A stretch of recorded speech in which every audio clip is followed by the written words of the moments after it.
The gleaming glass headquarters of SpaceX stretched toward the California sky, sunlight dancing off its reflective surfaces like scattered stars. Inside, the air hummed with the distinctive blend of anxious energy and technological precision that characterized all of Elon Musk's enterprises. The scent of fresh coffee mingled with the subtle metallic aroma of state-of-the-art equipment, while keyboards clicked and voices murmured in excited tones about the day's special visitor. Elon Musk strode through the corridor, his familiar tall frame casting a long shadow across the polished floor. Today, his usually focused expression carried an additional edge of skepticism. He wore his standard uniform of dark jeans and a fitted black t-shirt, his movements brisk and purposeful as engineers and executives parted before him. His eyes, sharp and assessing, revealed both curiosity and doubt about the meeting that had been thrust upon his packed schedule. "I don't have time for publicity stunts," he muttered to his assistant, checking his watch for the third time in 5 minutes. 30 minutes maximum. Then I need to get back to the Starship meeting. In the waiting area outside his office sat Sophia Chen, her small legs dangling from the chair, not quite reaching the floor.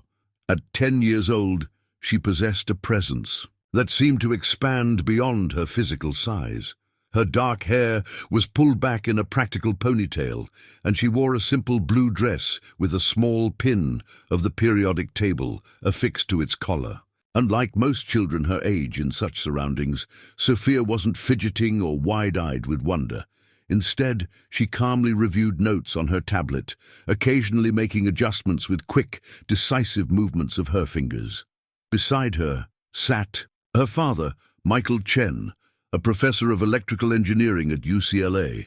Unlike his daughter, Professor Chen couldn't hide his nervousness, repeatedly straightening his glasses and checking that the portfolio containing Sophia's designs remained secure under his arm. "Remember what we discussed, Sophia," he whispered.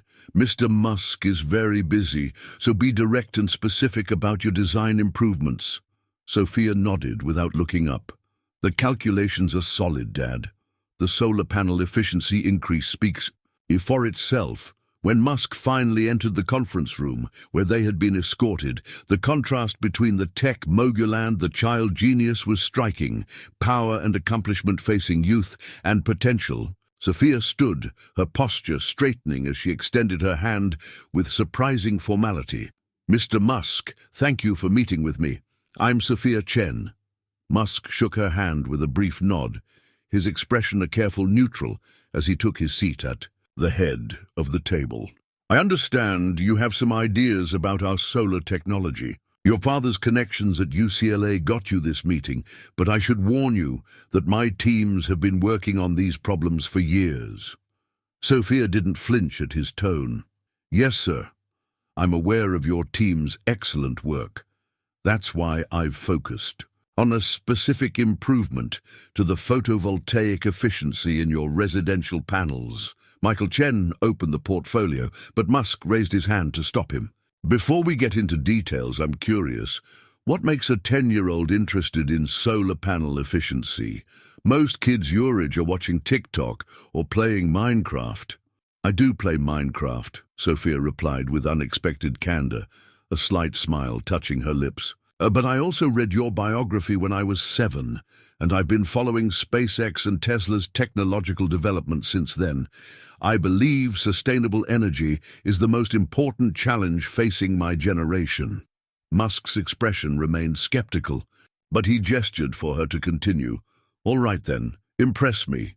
For the next 15 minutes, Sophia methodically presented her ideas, explaining her approach to improving the panel design with a clarity that belied her age. She pulled up simulations on her tablet, walking through the mathematical models she'd developed. Her voice remained steady, though a slight tensing of her shoulders revealed the pressure she felt. As she concluded, the room fell silent. Musk studied the projections displaying her calculations, his brow furrowed. "These numbers seem optimistic," he finally said, leaning back in his chair. Your theoretical model doesn't account for real-world manufacturing constraints or cost considerations. With respect, Mr. Musk, I have accounted for those factors, Sophia replied, swiping to a different screen on her tablet. Page 3 of my proposal includes a detailed cost analysis and manufacturing adaptation plan. Something shifted in Musk's expression, a hardening around his eyes. Look, Sophia, I appreciate your enthusiasm, but this isn't how innovation works at our level. These problems require teams of experienced engineers and years of testing.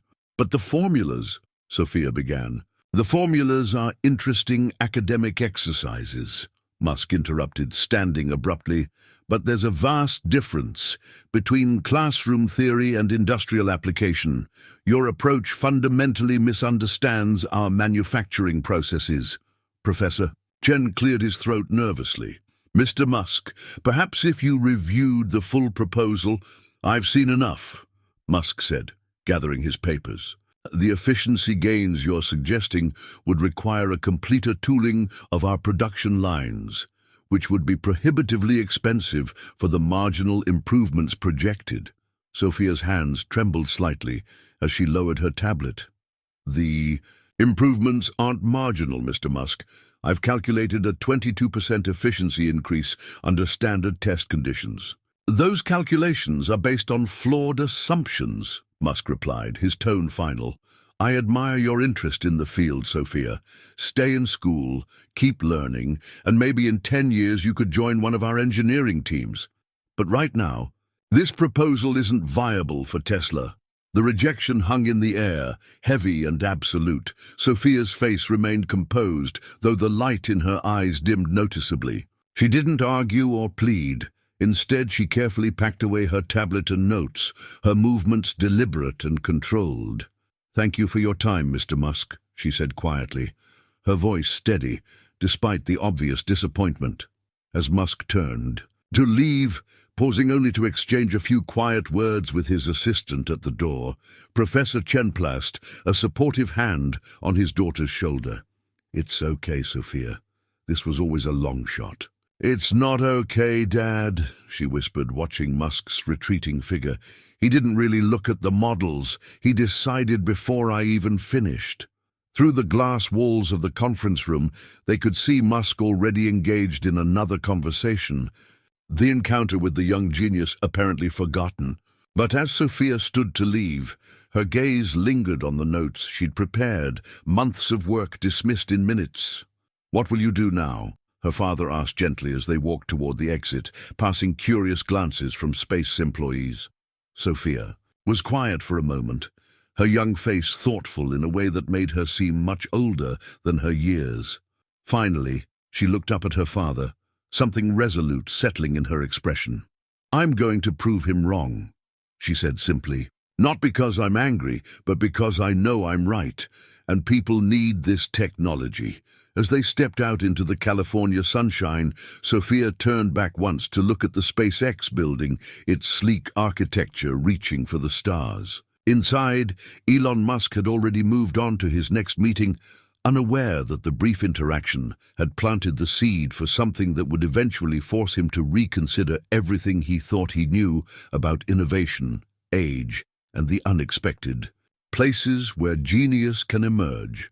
On the drive home, as her father spoke reassuringly about other opportunities, Sophia stared out the window, her mind not on the rejection, but already racing ahead to her next steps. In her mind, equations and improvements flashed like lightning, each one bringing her plan into sharper focus. What Elon Musk didn't realize was that his dismissal hadn't crushed a dream. It had ignited a determination that would soon ripple far beyond one disappointed young inventor. The bedroom walls of Sophia Chen's room were barely visible beneath. The layers of diagrams, formulas, and inspirational quotes that covered nearly every inch of space. While other children her age decorated with posters of pop stars or animated characters, Sophia had surrounded herself with the faces of Marie Curie, Katherine Johnson, and yes, even Elon Musk himself. Sitting cross-legged on her bed, Sophia stared. At Musk's image, the memory of their meeting still fresh and painful 3 days later. She hadn't cried. Not in the meeting, not in the car, not even when she'd returned to her room and shut the door. Instead, she'd felt something crystallize inside her, like a solution finding its perfect molecular structure after long instability. "You were wrong," she whispered to the photo, her fingers tracing the edge of her tablet where her rejected designs still glowed on the screen. But being wrong doesn't make you bad. It just makes you incomplete. The thought struck her with surprising clarity. Incomplete, not seeing the whole picture. That was different from being deliberately dismissive, wasn't it? The distinction suddenly seemed important to Sophia in a way she couldn't quite articulate. Her father's gentle knock interrupted her thoughts. "Dinner in 10 minutes, Professor Chen said, peering around the door. His face softened when he saw her surrounded by her work. "Still thinking about the meeting?" Sophia nodded, then surprised herself by smiling. "I've made a decision, Dad." "Oh." Her father entered, sitting carefully on the edge of her bed. "What kind of decision?" "I'm going to send Mr. Musk my complete research. Not just the presentation version, everything. All my calculations, all my test results from the university lab and the prototype designs." Her voice grew stronger with each word.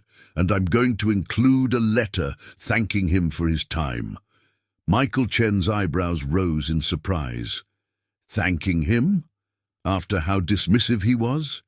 "Yes," Sophia said, her young face serious. "Because being angry won't help my designs get better. And that's what matters most, making something that works, something that helps people." Professor Chen studied his daughter with a mixture of pride and concern. "That's remarkably mature, Sophia. But are you sure you want to share everything? What if he uses my ideas without credit?" Sophia finished his thought. "I've thought about that, but the patent application is already filed through your department at UCLA. And besides," she added with a small, determined smile, "I'm not finished developing this technology. This is just the beginning." Late into the night, after her parents had gone to bed, Sophia worked meticulously on her package for Elon Musk. She compiled her research into a comprehensive document, adding detailed notes addressing each of his criticisms from their meeting. Instead of defensiveness, she approached each point with curiosity, considering how his perspective might reveal blind spots in her own thinking. To her surprise, she found herself revising several aspects of her design as she worked, incorporating manufacturing considerations that she had indeed overlooked. By 2 a.m., when she finally saved the final draft, her proposal was stronger than before. The letter she attached was simple. "Dear Mr. Musk, thank you for meeting with me last week. I've considered your feedback carefully and have revised my proposal to address the manufacturing constraints you mentioned. I believe these improvements make the efficiency gains more achievable within your current production framework. I admire your commitment to advancing sustainable energy. If any element of this research proves useful to that mission, please feel free to share it with your teams.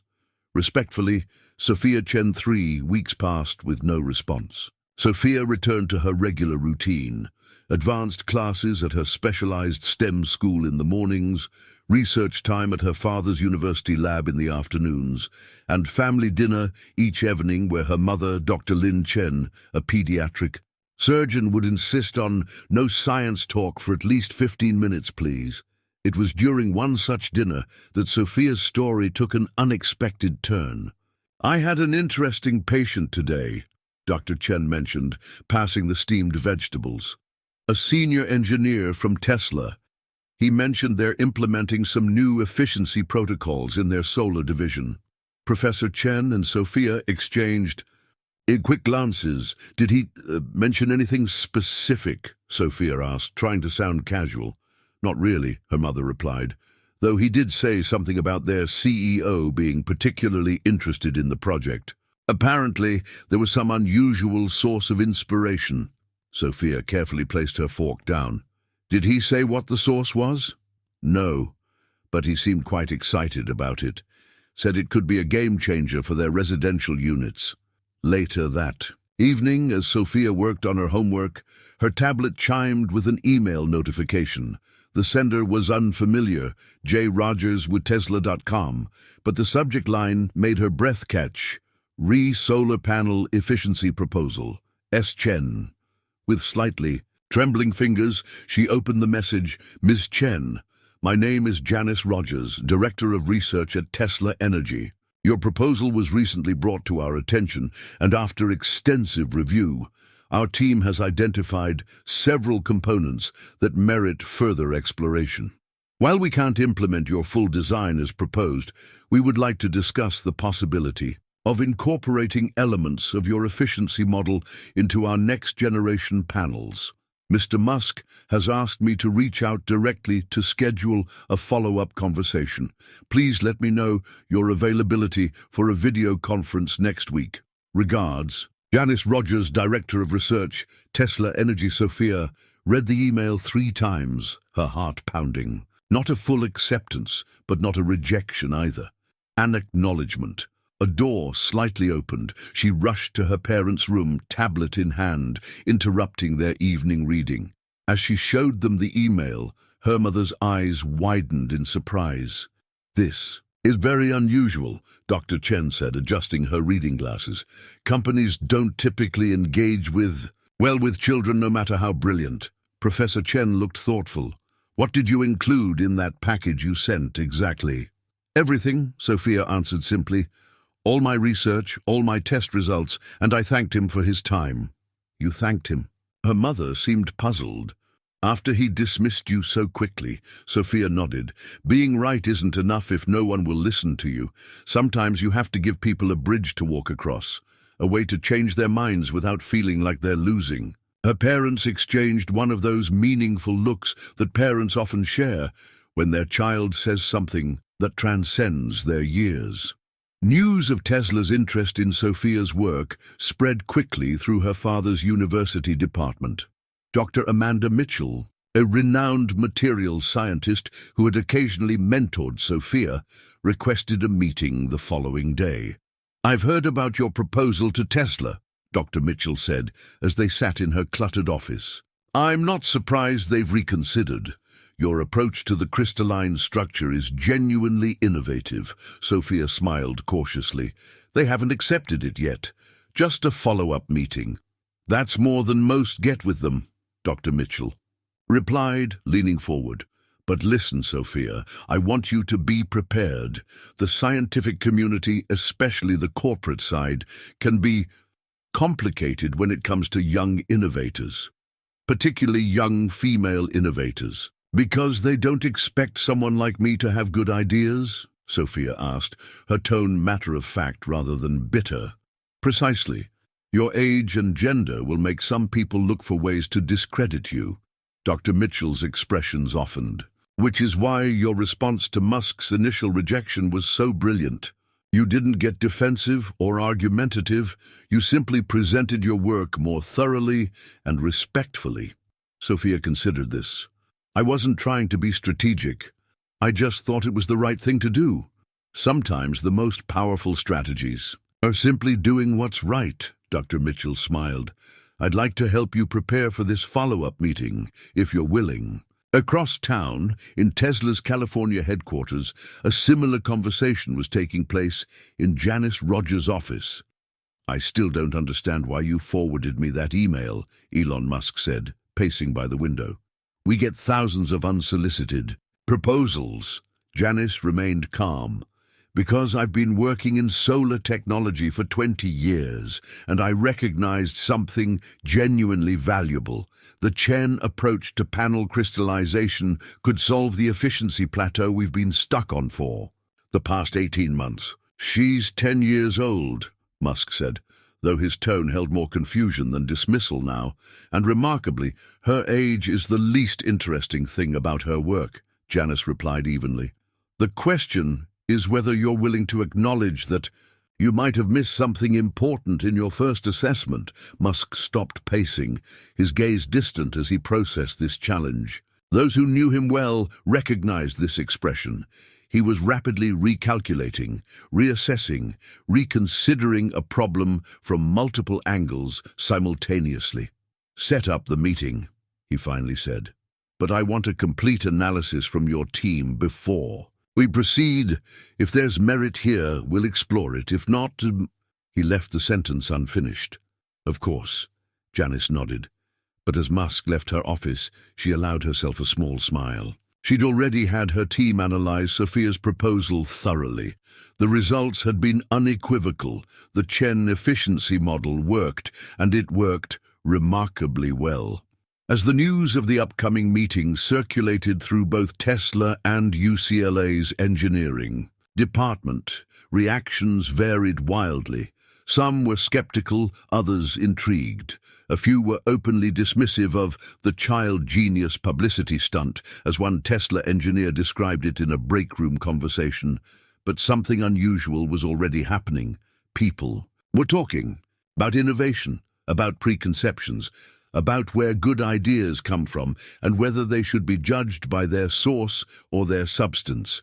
And in her bedroom that night, reviewing her presentation for the upcoming video conference, Sophia felt not triumph, but a strange sense of responsibility. This wasn't about proving Elon Musk wrong anymore. It was about something larger, about building an unexpected bridge between her world of theoretical potential and his world of practical application. As she finally drifted off to sleep, her tablet still glowing softly beside her bed, Sophia couldn't know that her simple decision to respond to rejection with humility and persistence rather than anger had already set in motion ripples that would soon extend far beyond solar panels or efficiency metrics, touching lives she had yet to encounter and creating possibilities that neither she nor Elon Musk could fully envision. The story broke on a Tuesday morning. Tesla taps 10-year-old prodigy for solar breakthrough. The headline blazed across tech blogs, then mainstream news sites, and finally made its way to television. By noon, footage of Sophia walking to school, her backpack nearly as large as she was, had been broadcast on 3 major networks. By evening, commentators were debating the story from every angle. "It's a publicity stunt," declared Victor Reynolds, a silver-haired energy sector analyst on CN Business. "Musk is brilliant at generating headlines, and this child genius angle is marketing gold for Tesla's struggling solar division." "But what if it's not?" countered his co-panelist, Dr. Veronica Hayes. "What if this girl actually developed something valuable? Are we so cynical that we can't imagine innovation coming from unexpected sources?" The debate raged across social media platforms, with thousands weighing in on a story that combined irresistible elements: a tech billionaire, a child prodigy, and the promise of sustainable energy breakthroughs. Sophia watched none of it. At her parents' insistence, she maintained her normal routine: school, lab time, homework, family dinner, while the storm of attention swirled around her. But even in her carefully maintained bubble, the ripples of change were becoming impossible to ignore. "People are staring at me," she whispered to her best friend Maya as they walked to their advanced mathematics class. "Even Mrs. Peterson looked at me differently this morning." Maya squeezed her hand. "You're famous now. It's weird but cool, right?" Sophia frowned slightly. "I'm not famous. My work might be useful. That's all that matters." "Tell that to the news van parked outside school," Maya replied, nodding toward the street where indeed a television crew was setting up equipment just beyond the school's property line. The principal had already called an emergency meeting with Sophia's parents, establishing protocols to protect her privacy and minimize disruption. The Chen family's phone rang constantly until they changed their number. Interview requests piled up from outlets ranging from children's magazines to scientific journals. "This isn't what we wanted for her," Dr. Lin Chen said worriedly, as she and her husband sorted through the latest batch of messages at their kitchen table. "She's still a child. She needs normalcy, not this circus." Professor Chen nodded, equally concerned. "But we also can't shield her completely. This is happening, whether we like it or not." The question is how to help her navigate it. Meanwhile, at Tesla headquarters, Elon Musk was facing his own version of the storm. Shareholders were calling, demanding to know if the company was really implementing technology developed by a child. Engineers were divided, some intrigued by Sophia's approach, others insulted that their expertise was being supplemented by a grade schooler. "The stock is up 8 points since the news broke," reported Tesla's CFO during an emergency executive meeting. "But we're getting questions about patent ownership, academic oversight, and whether this is a genuine implementation or just a PR move." Musk, who had initially been annoyed by the media frenzy, now sat unusually quiet, scrolling through his phone. Finally, he looked up. "Have you seen this?" he asked, sliding his phone to the center of the conference table. On the screen was a viral video of a middle school science club in Detroit. The students, mostly Black and Hispanic children from underfunded schools, held signs reading "Thank you, Sophia" and "Girls in STEM." Their teacher spoke directly to the camera. "My students have been following Sophia Chen's story. For the first time, many of them are seeing someone they can relate to making real contributions to science, someone who looks like them, who isn't, and adult, being taken seriously by one of the world's leading innovators. The impact this is having on their self-perception is immeasurable." The executives fell silent, the mood in the room shifting subtly. "This isn't just about solar panels anymore," Musk said quietly. "We need to handle this right." That afternoon, Jason Wong, a junior engineer at Tesla's solar division, approached Janice Rogers with unusual nervousness. "I need to tell you something," he said, closing her office door, "about the Chen efficiency model." Janice set down her tablet. "What about it?" I saw something similar 6 months ago in the submission portal. I dismissed it without a full review because—" He hesitated, clearly uncomfortable. "Because it came from a child," Janice finished for him. Jason nodded miserably. "If I had actually reviewed it properly, we could have implemented these improvements months ago. Our quarterly targets would have been different. Shareholders would have seen different numbers." Janice was quiet for a long moment. "Thank you for your honesty, Jason. This stays between us for now, but I want you to lead the team working with Sophia on the implementation phase." "You're not firing me?" he asked, shocked. "No, I'm giving you the opportunity to learn from this. Sometimes our greatest innovations come after our most humbling moments."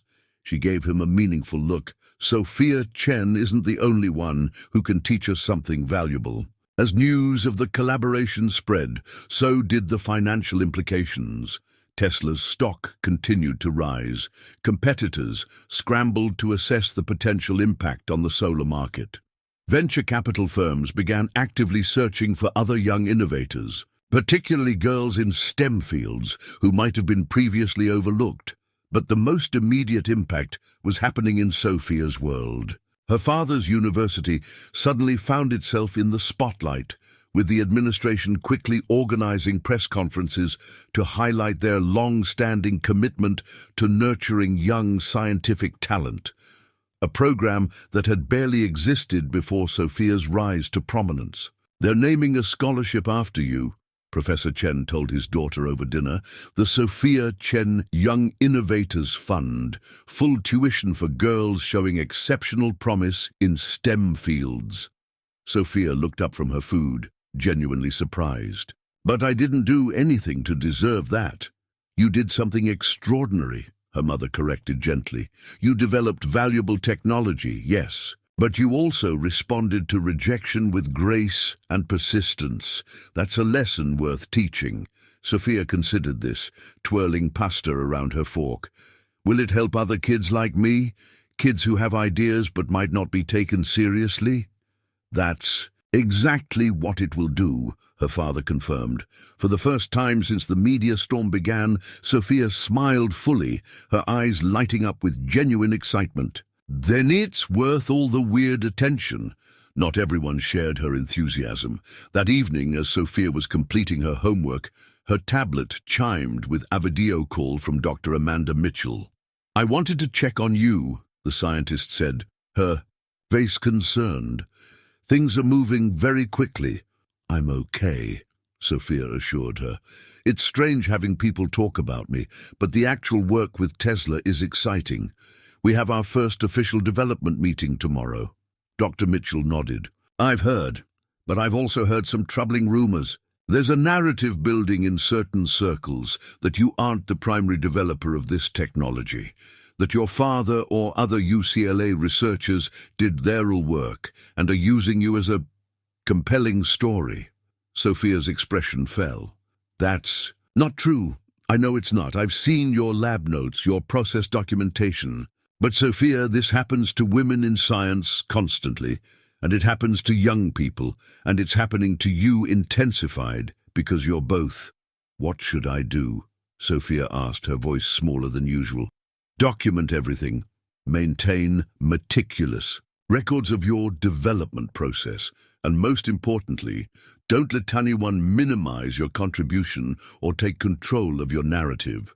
As they spoke across town, Elon Musk was facing a decision point. The initial technical assessment of Sophia's design had been completed, confirming what Janice Rogers had already determined. The efficiency model was viable, innovative, and potentially transformative.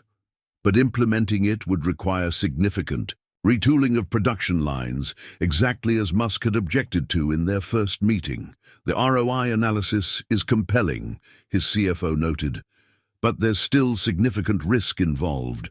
Musk paced his office, uncharacteristically indecisive.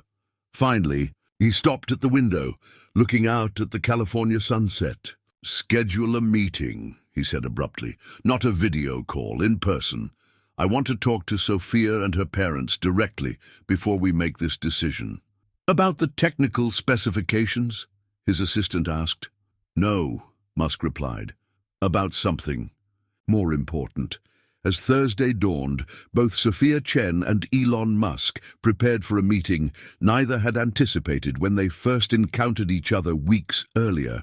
The media attention had created a pressure cooker environment, with expectations, speculation, and financial implications swirling around what had begun as a simple proposal for improved solar efficiency. Sophia stood in front of her bedroom mirror, carefully fastening the periodic table pin to her collar, the same one she'd worn to their first meeting. Her mother appeared in the doorway. "Nervous?" Dr. Chen asked softly. Sophia nodded. "This feels bigger than before, like it's not just about my design anymore." "It isn't," her mother confirmed, coming to stand behind her. "But remember who you are at your core. You're a scientist first. You follow the evidence where it leads. Everything else is just noise." Sophia met her mother's eyes in the mirror, drawing strength from the woman who had taught her that healing bodies and building technology weren't so different. Both required precision, compassion, and the courage to try something new when established methods fell short. As they headed downstairs to meet Professor Chen, Sophia's tablet chimed with an incoming message. It was from Maya, along with a photo of their science class all giving thumbs up. "No matter what happens with the fancy billionaire today, we're all on Team Sophia. Change the world, then come back and help us with our homework." Sophia laughed, feeling some of the tension leave her shoulders. In all the commotion, it was easy to forget that beyond the headlines and stock prices and viral videos, there were real people being affected by this unexpected collaboration. Her classmates, the Detroit Science Club students, young engineers like Jason Wong, who were learning to see potential in unexpected places. As they drove toward Tesla headquarters for the meeting that would determine whether Sophia's solar technology would truly be implemented or remain merely a media curiosity, she realized with sudden clarity that the ripples of change had already moved beyond her control. Whatever happened next would affect not just her life or Elon Musk's company, but potentially shift something fundamental in how innovation was recognized and nurtured. And that, she decided as the Tesla building came into view, was a responsibility worth taking seriously.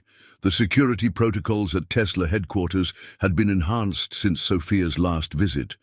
Private security guards flanked the entrance, keeping the small group of assembled media at a careful distance. A dedicated elevator whisked the Chen family directly to a top-floor conference room, where panoramic windows offered a sweeping view of the California landscape. "They've really rolled out the red carpet this time," Professor Chen murmured, as they were escorted down a hushed corridor by a polished executive assistant.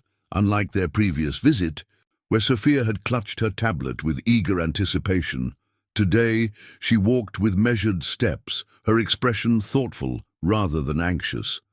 The media attention had matured her in subtle ways, adding a layer of caution to her natural enthusiasm. "Mr. Musk has asked to speak with Sophia privately before the technical meeting," the assistant informed them as they approached a sleek door at the end of the hallway. Dr. Lin Chen immediately shook her head. "Absolutely not. My daughter is 10 years old. Any conversation happens with her parents present." The assistant looked uncomfortable. "Mr. Musk was very specific." "It's okay, Mom," Sophia interrupted, surprising both her parents. "I'd like to speak with him directly." Her parents exchanged concerned glances. "Sophia, are you sure?" her father asked quietly. "Yes," she replied with unexpected firmness, "but I'll keep the door open and you can wait right outside." After a moment of silent communication between her parents, the kind that Sophia had observed her whole life without fully understanding, they nodded reluctantly. 15 minutes, her mother said, her tone making it clear this was non-negotiable. The assistant nodded and gestured toward the door. Sophia took a deep breath, straightened her shoulders, and walked into Elon Musk's private office. Unlike the sterile conference room of their first meeting, this space reflected more personality. Models of rockets and electric vehicles adorned minimalist shelves, while screens displayed real-time data from various Tesla operations worldwide. Musk himself stood by the window, his back to the door, silhouetted against the bright California sky. "Thank you for coming in person, Sophia," he said without turning. "Please, take a seat." Sophia sat in one of two chairs positioned near the window, her hands folded neatly in her lap. "Thank you for reconsidering my proposal, Mr. Musk." Now he turned, studying her with an intensity that would have intimidated most adults. "I've been thinking about our first meeting," he said abruptly. "I dismissed you too quickly." "Yes, you did." Sophia agreed simply. A flicker of surprise crossed his face, perhaps at her directness, followed by something that might have been respect. "In my defense," he continued, taking the seat opposite her, "I see countless proposals every month. Most aren't viable." "Mine is," Sophia stated without arrogance, just the calm confidence of someone who had verified her work repeatedly. "Yes," Musk acknowledged. "That's why we're here. But before we proceed with the technical meeting, I wanted to ask you something." He leaned forward slightly. "Why did you thank me in your follow-up message, after I had been less than encouraging?" A question caught Sophia off guard. She had expected to discuss implementation timelines or resource allocation, not her emotional response to rejection. "Because," she began, then paused to gather her thoughts. "Because being angry wouldn't have fixed the problems in my design." "And there were problems. You were right about some of the manufacturing challenges. Getting defensive would have kept me from seeing that." Musk nodded slowly. "Most people, most adults, respond to criticism with defensiveness, especially when they believe strongly in their ideas. My mother says that good science requires separating yourself from your hypothesis." Sophia replied, "If it fails testing, you don't take it personally. You learn and improve." A ghost of a smile touched Musk's face. "Your mother sounds wise." He glanced toward the door where Dr. Chen undoubtedly stood watchful. "I didn't ask to speak with you alone to make your parents uncomfortable. I wanted to make something clear before we move forward. This is your design, your innovation. If we implement it, and that's still an if, you will receive full credit and appropriate compensation. Sophia tilted her head slightly. Why wouldn't? Because, Musk said carefully, the world doesn't always work the way it should. Innovations from unexpected sources are often reattributed, especially when the innovator is young, or female, or both. Understanding dawned in Sophia's eyes. Dr. Mitchell warned me about that. She's right to be concerned, Musk acknowledged. The narrative is already forming in some quarters that you're just a public relations strategy. I wanted you to hear directly from me that isn't the case. I know what I created, Sophia said simply. That's what matters most to me. Musk studied her for a long moment. When I was 12, he said unexpectedly, I sold my first piece of software, Agame called Blastar. Made $500. No one believed I had coded it myself. He paused. The difference is, I only had to convince one magazine publisher. You're doing this on a global stage. The personal revelation surprised Sophia. She'd read about Musk's early programming in his biography, but hearing him connect that experience to her current situation created an unexpected bridge between them. Two people whose minds had operated beyond their years, facing similar skepticism. Despite different eras and circumstances, I wasn't much older than you when I decided I wanted to work on problems that matter. Sustainable energy, space exploration, Musk continued. Most people thought those were childish interests I would outgrow. His expression became more serious. The technical meeting today isn't just about your solar efficiency design. It's about establishing a new kind of collaboration. What kind? Sophia asked.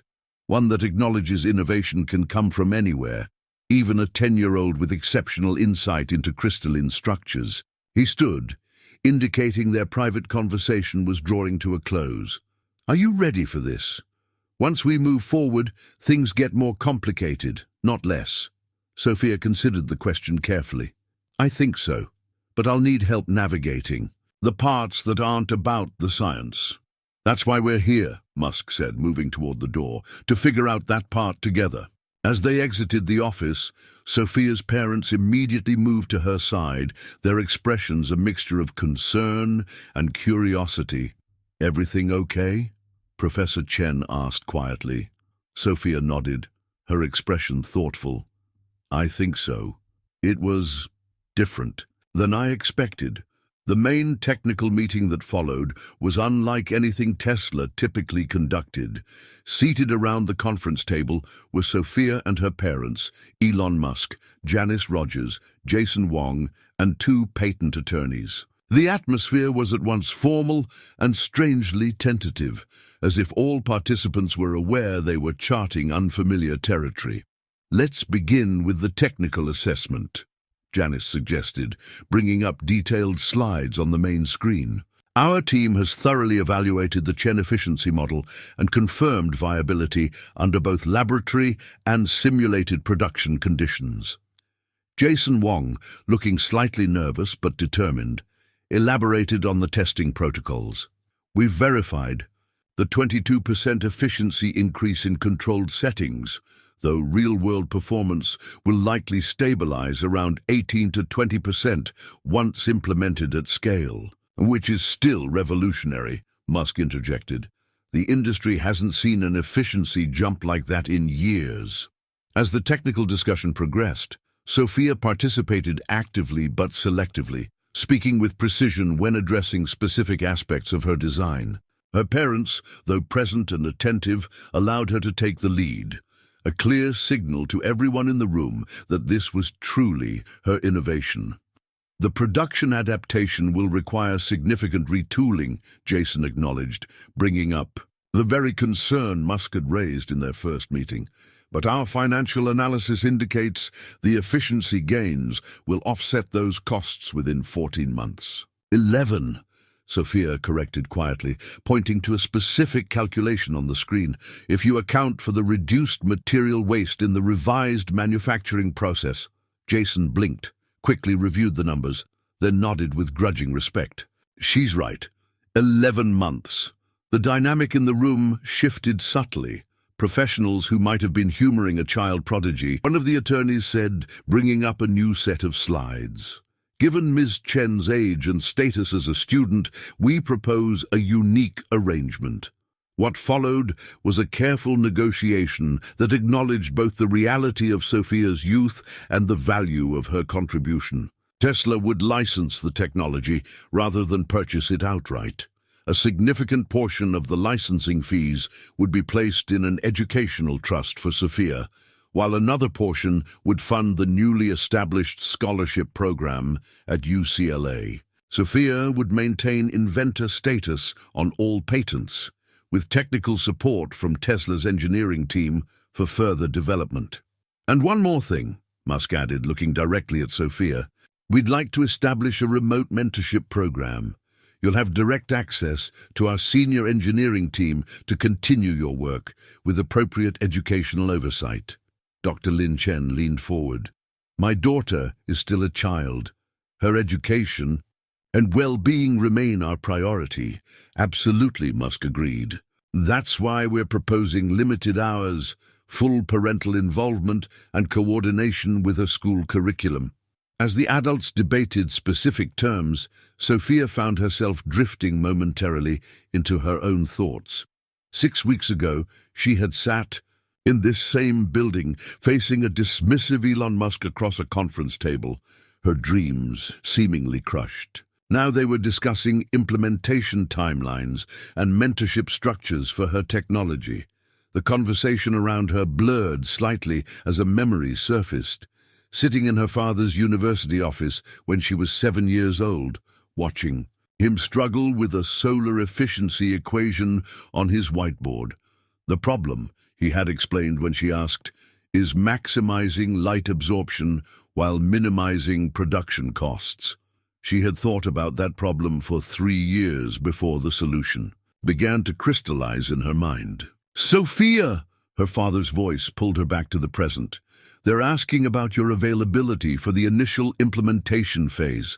As all eyes turned to her, Sophia felt the weight of the moment, the reluctant connection that had formed. Between a world of theoretical possibility and Musk's world of global-scale production was becoming real. Whatever happened next would change not just solar panel efficiency, but potentially the very pathway for young innovators to contribute to solving humanity's biggest challenges. I'm available Tuesdays and Thursdays after school, she said simply, and weekends after I finish my homework. The newly renovated Innovation Lab at Tesla's primary manufacturing facility hummed with a controlled energy that was part technical precision, part barely contained excitement. Workstations displayed holographic renderings of crystalline structures, while prototype panels lined one wall, carefully labeled with efficiency metrics. The lab had been cleared of all non-essential personnel for this pivotal meeting, creating an atmosphere of focused intensity. Sophia entered alongside her father, clutching her worn tablet that contained all her original designs. Despite the weeks of remote collaboration, this was her first visit to the actual production facility, and she couldn't help but feel a flutter of nervousness as she saw the scale of the operation that would soon implement her ideas. Elon Musk stood at the center of the room, engaged in quiet conversation with Janice Rogers. He looked up as they entered, nodding in acknowledgement. Sophia, Professor Chen, welcome to where theory becomes reality. The greeting was cordial but reserved, professional rather than warm. 6 weeks into their collaboration, their relationship remained one of mutual respect rather than comfortable familiarity. Both sides approached each interaction with a careful formality that acknowledged the unusual nature of their partnership. Thank you for arranging this in-person session, Professor Chen replied, matching Musk's tone. Sophia felt it was important to see the physical implementation before moving to the next phase. Musk turned his attention to Sophia. Your timing is good. We've just completed the first full-scale prototype using your efficiency model. Can I see it? Sophia asked, her scientific curiosity momentarily overriding her shyness. That's why you're here, Musk replied, gesturing toward a separate chamber visible through glass doors. It's currently undergoing final testing. As they moved toward the testing chamber, Jason Wong joined them, carrying a tablet loaded with the latest test data. Over the past weeks, Jason had transformed from a skeptical engineer to one of Sophia's most dedicated collaborators, his initial bias gradually replaced by genuine professional respect.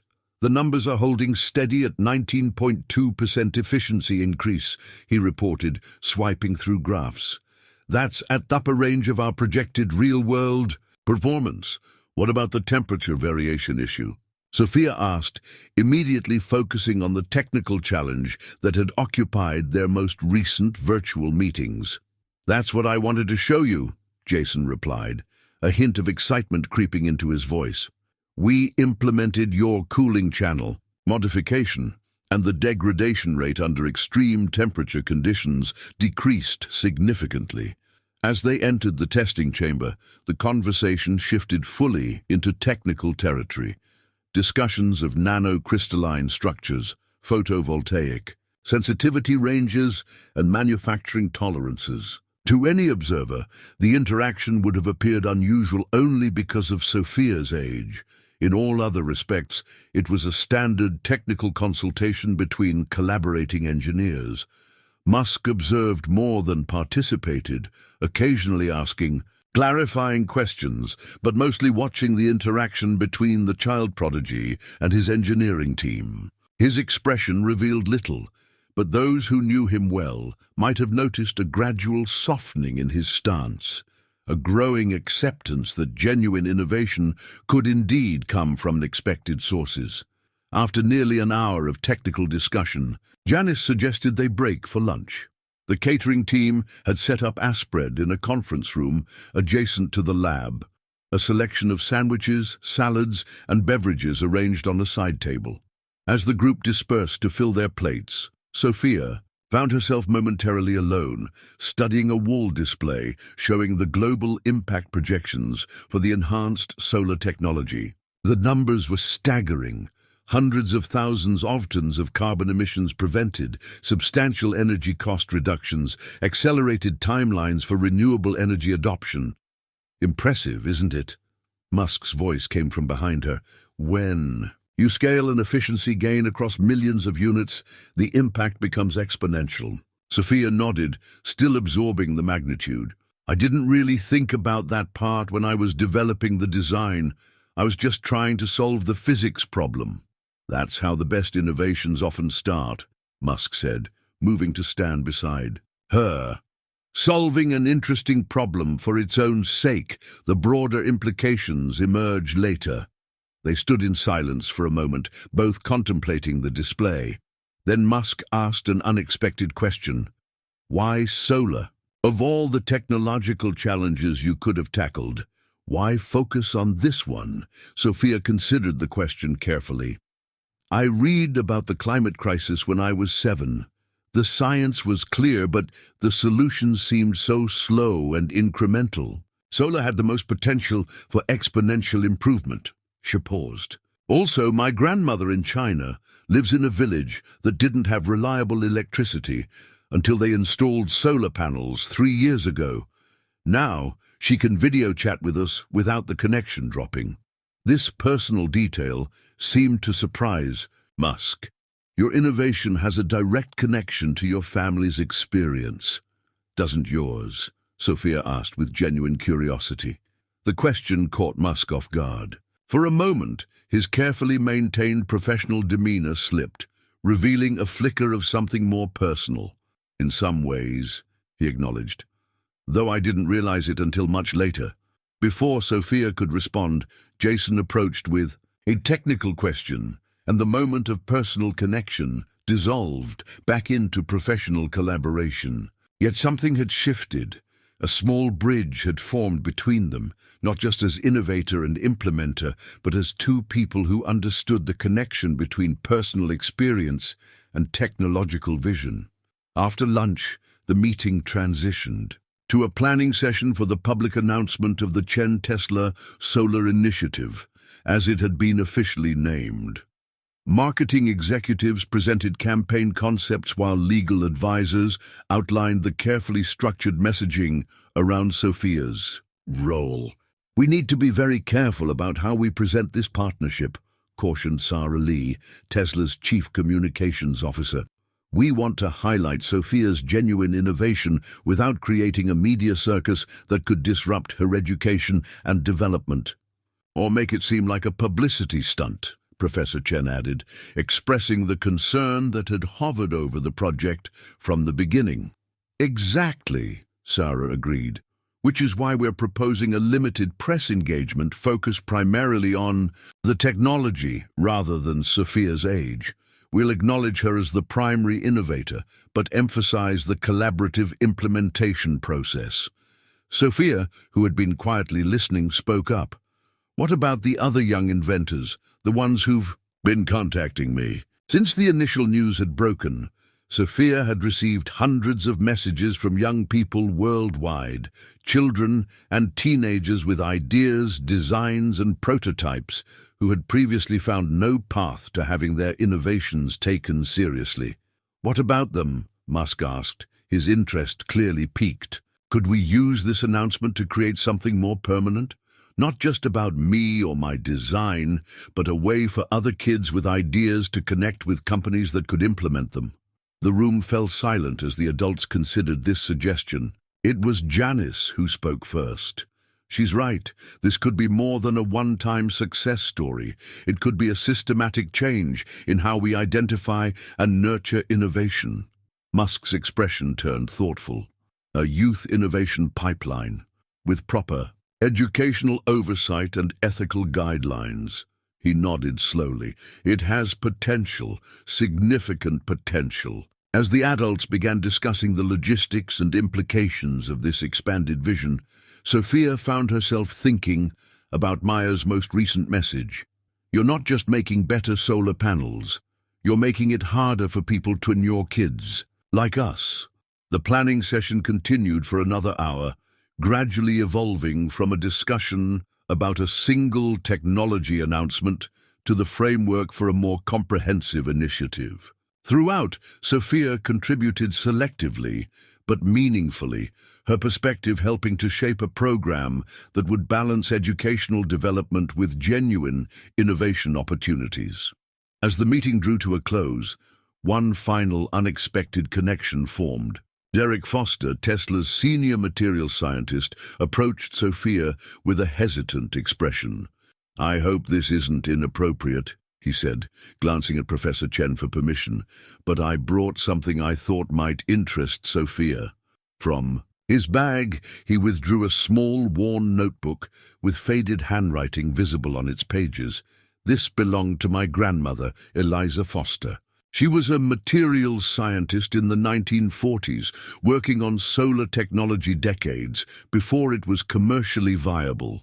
He carefully handed the notebook to Sophia. "Her work on crystalline structures was largely overlooked during her lifetime, but reading about your approach reminded me of her notes." Sophia accepted the notebook with reverent care, opening it to find meticulously documented experiments, hand-drawn diagrams, and mathematical equations that, despite their age, contained striking parallels to her own work. "She was pursuing a similar efficiency approach," Derek continued, "but the manufacturing technology didn't exist to implement it. Plus," he hesitated, "women scientists weren't exactly encouraged to lead revolutionary projects back then." "May I read it?" Sophia asked, already captivated by the faded diagrams. "That's why I brought it." Derek smiled. "I thought you might appreciate knowing you're part of a longer lineage of innovators who saw possibilities others missed." This unexpected connection between Sophia's cutting-edge design and the unrealized visions of a woman scientist from nearly a century earlier created a powerful moment of continuity and purpose. It wasn't just about technology anymore. It was, about fulfilling the promise of innovations that had been previously overlooked because of who proposed them. As the meeting concluded and people began gathering their materials to leave, Musk approached Sophia one last time.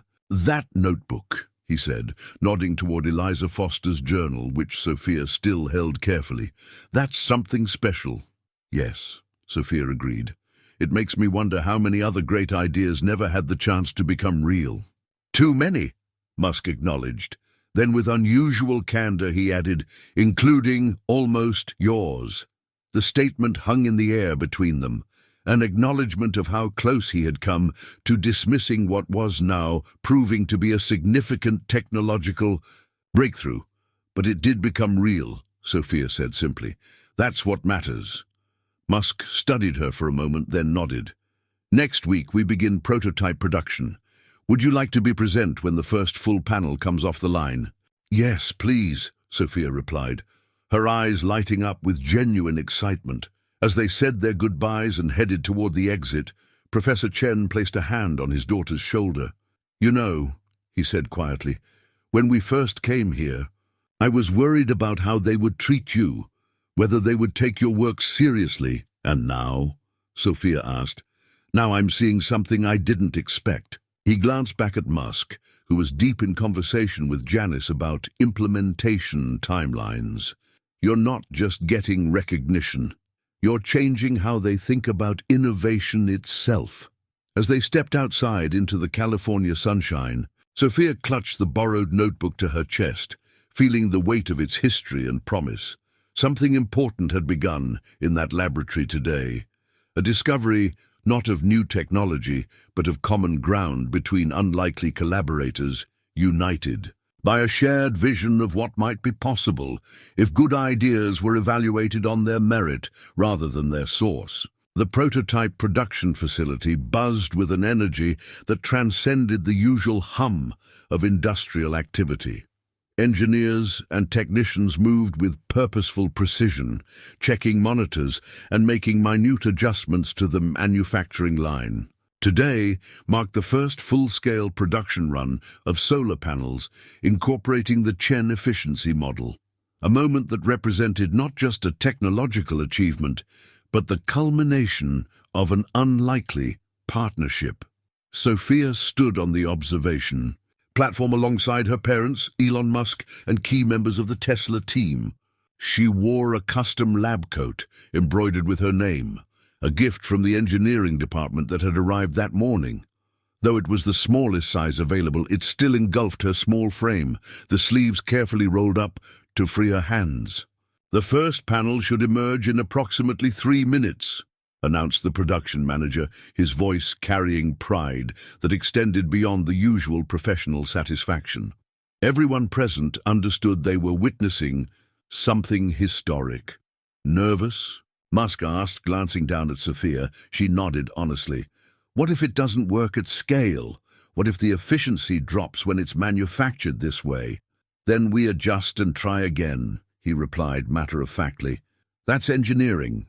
His response carried none of the dismissiveness that had characterized their first meeting. Instead, it reflected the genuine respect that had gradually developed between them, a recognition that despite their different backgrounds, ages, and experiences, they shared a fundamental approach to problem-solving. As the countdown to completion continued, Dr. Lin Chen leaned close to her daughter. "Remember this moment," she whispered. "Whatever happens next, you've already accomplished something remarkable." Sophia squeezed her mother's hand in silent acknowledgement, her eyes fixed on the end of the production line where the first panel would emerge.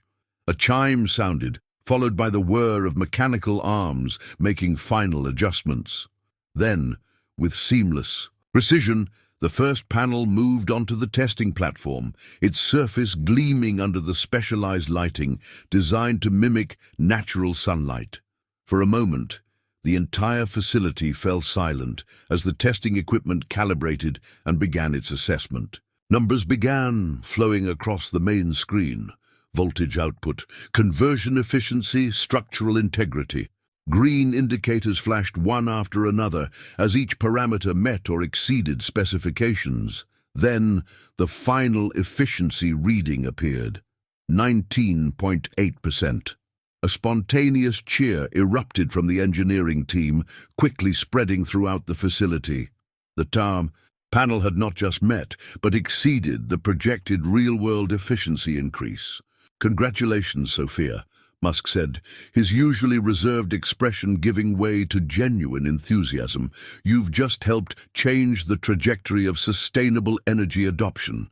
Sophia stared at the panel, this physical manifestation of what had begun as equations and diagrams in her bedroom, with a mixture of pride and wonder.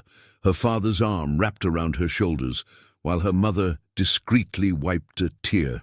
"If I may," called a voice from the production floor. It was Jason Wong, making his way up to the observation platform, with something in his hands. "We have a tradition for breakthrough innovations." He presented Sophia with a small acrylic cube containing a miniature version of the solar cell that incorporated her design. "The first working prototype, preserved for the inventor," he explained. "Usually these go to senior engineers after decades of service. This one belongs to you." As Sophia accepted the memento, a photographer captured the moment, the young inventor, the industry titan, and the physical embodiment of their collaboration. It was an image that would appear in technology journals, business publications, and eventually textbooks about innovation and technological development. Following the successful production run, a small celebration had been arranged in a conference room overlooking the manufacturing floor, as engineers and executives mingled, sharing congratulations and discussing implementation timelines. Sophia found herself momentarily alone by the window, watching additional panels move through the production process below. "Quite a view, isn't it?" came Janice Rogers' voice as she joined Sophia. "From concept to reality." Sophia nodded, still processing the magnitude of the day's events. "It doesn't seem quite real yet." "I've been in solar technology for over 20 years, Janice said, "and I've never seen an efficiency breakthrough implemented this quickly. Usually there are years between concept and production."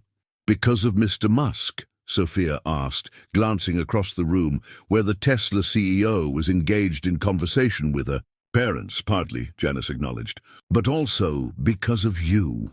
She hesitated, then continued with careful deliberation. "There's something you should know, Sophia. Something that hasn't been made public."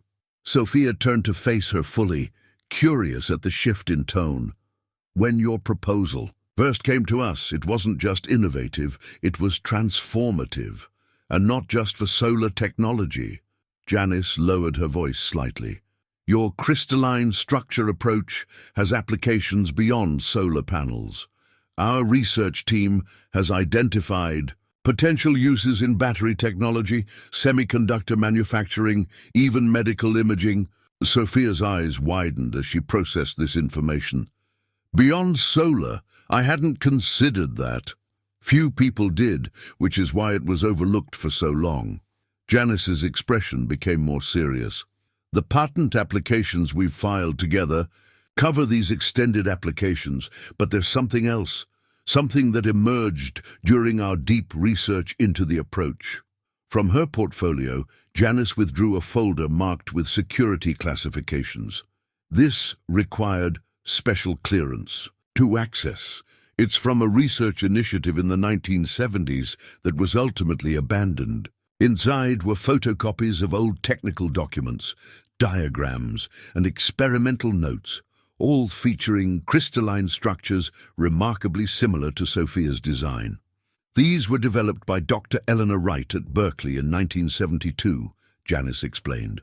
As Sophia examined the papers with growing astonishment, her work was decades ahead of its time, but was ultimately defunded and largely forgotten. The materials science and manufacturing capabilities simply didn't exist to realize her vision. "It's so similar," Sophia whispered, tracing the faded diagrams with her finger. "Yes, but that's not all." Janice turned to a final document in the file. Dr. Wright had a graduate student who continued aspects of her work into the 1980s, before shifting to a different field entirely due to lack of support. The document showed a university ID photo of a young Chinese-American woman alongside a research summary.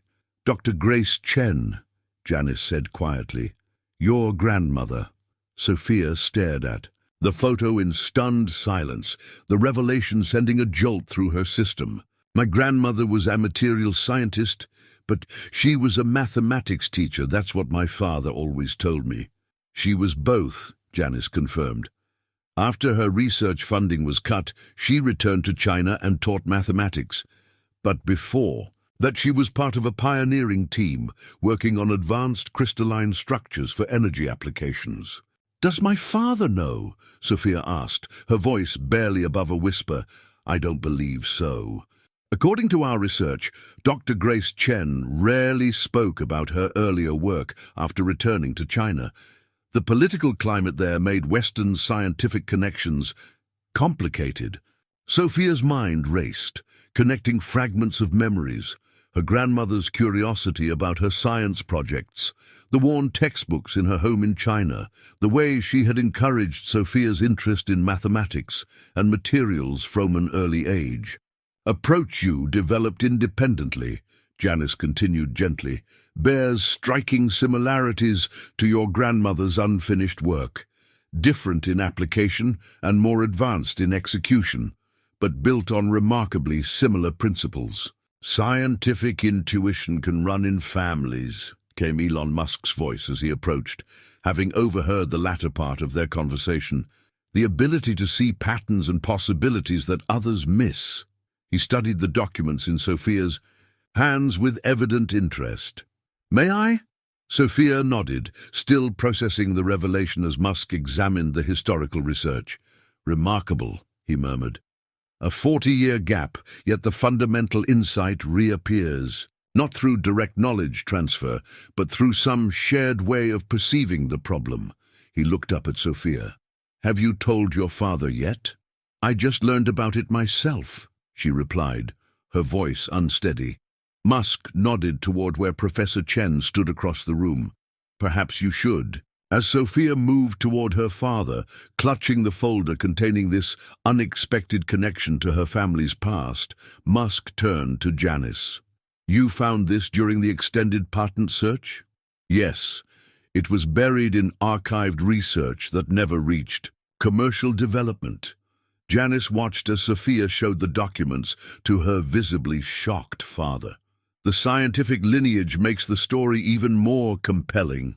"It's more than compelling," Musk replied thoughtfully. "It's a powerful reminder of how innovation can be lost when we limit who we listen to." Dr. Wright's work was ignored in the 1970s. Grace Chen's continuation was abandoned in the 1980s, and I nearly dismissed Sophia's approach myself. He paused. 3 generations of insight nearly lost. Across the room, Professor Chen had sunk into a chair, staring at his mother's university ID with visible emotion. Dr. Lin Chen stood beside him, one hand on his shoulder, as they both examined the documents that revealed an unknown chapter of their family history. Sophia stood before them, her expression a complex mixture of pride, wonder, and a new sense of purpose, not just as an individual inventor, but as part of a lineage that had persisted despite barriers and dismissals. "I never knew," Professor Chen kept saying. "She never told me about this research, only that she had studied in America briefly before returning to teach." "Perhaps it was too painful," his wife suggested gently, "to have come so close to a breakthrough and then be forced to abandon it." Sophia touched the faded diagram that bore her grandmother's signature. "But she didn't abandon it completely," she said quietly. "She taught mathematics to hundreds of students, including you, Dad." Professor Chen looked up, realization dawning in his eyes. "The special problem she always gave me, the crystalline structure models disguised as pure mathematics puzzles." He shook his head in wonder. "She was preserving her knowledge the only way she could." As the Chen family absorbed this revelation, Musk approached with carefully measured respect for the emotional moment. He carried a small object, the acrylic cube containing the prototype solar cell that had been presented to Sophia earlier. "I think there should be another name on this," he said, handing it to Sophia.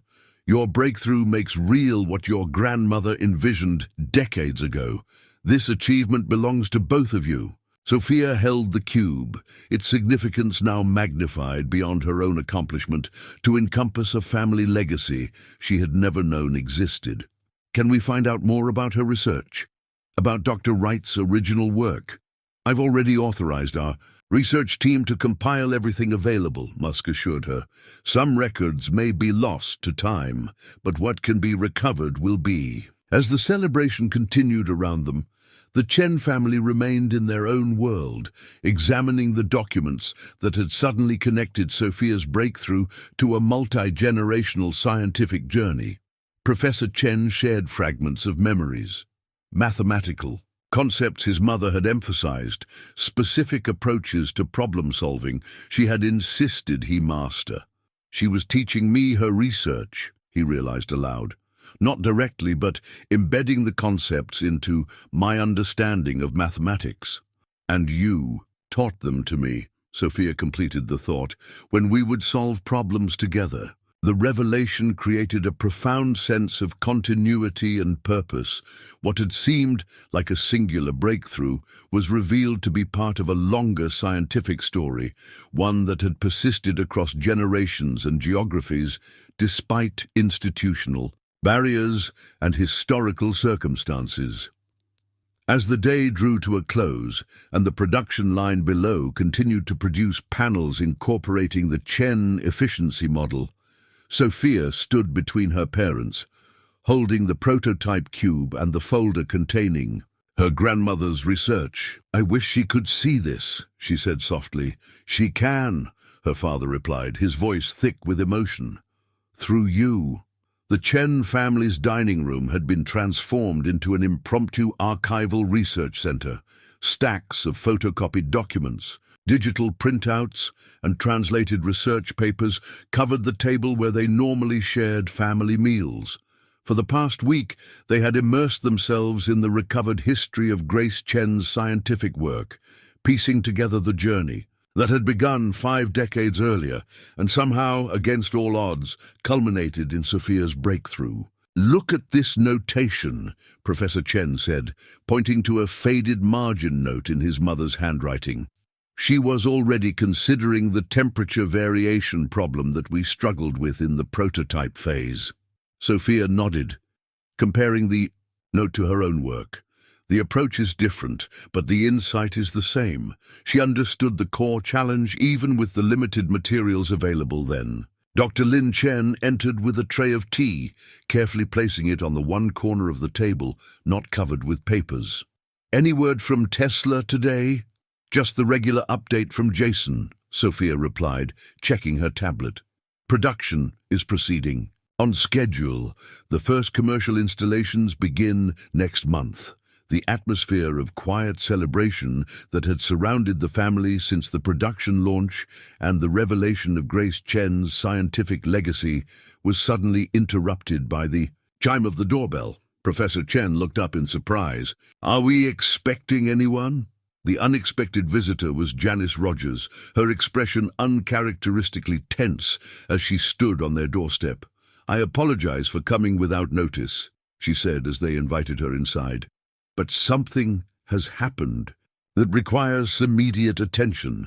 In the living room, Janice opened her laptop and turned it to face the family. On the screen was a business news website with a headline that sent a chill through the room. "Controversial origins.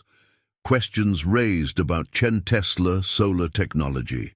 The article beneath detailed allegations that Sophia's breakthrough was not original but derived from classified research conducted decades ago, research that Tesla had allegedly accessed improperly. It quoted anonymous sources familiar with the patent review process, suggesting that Sophia's role had been exaggerated for publicity purposes.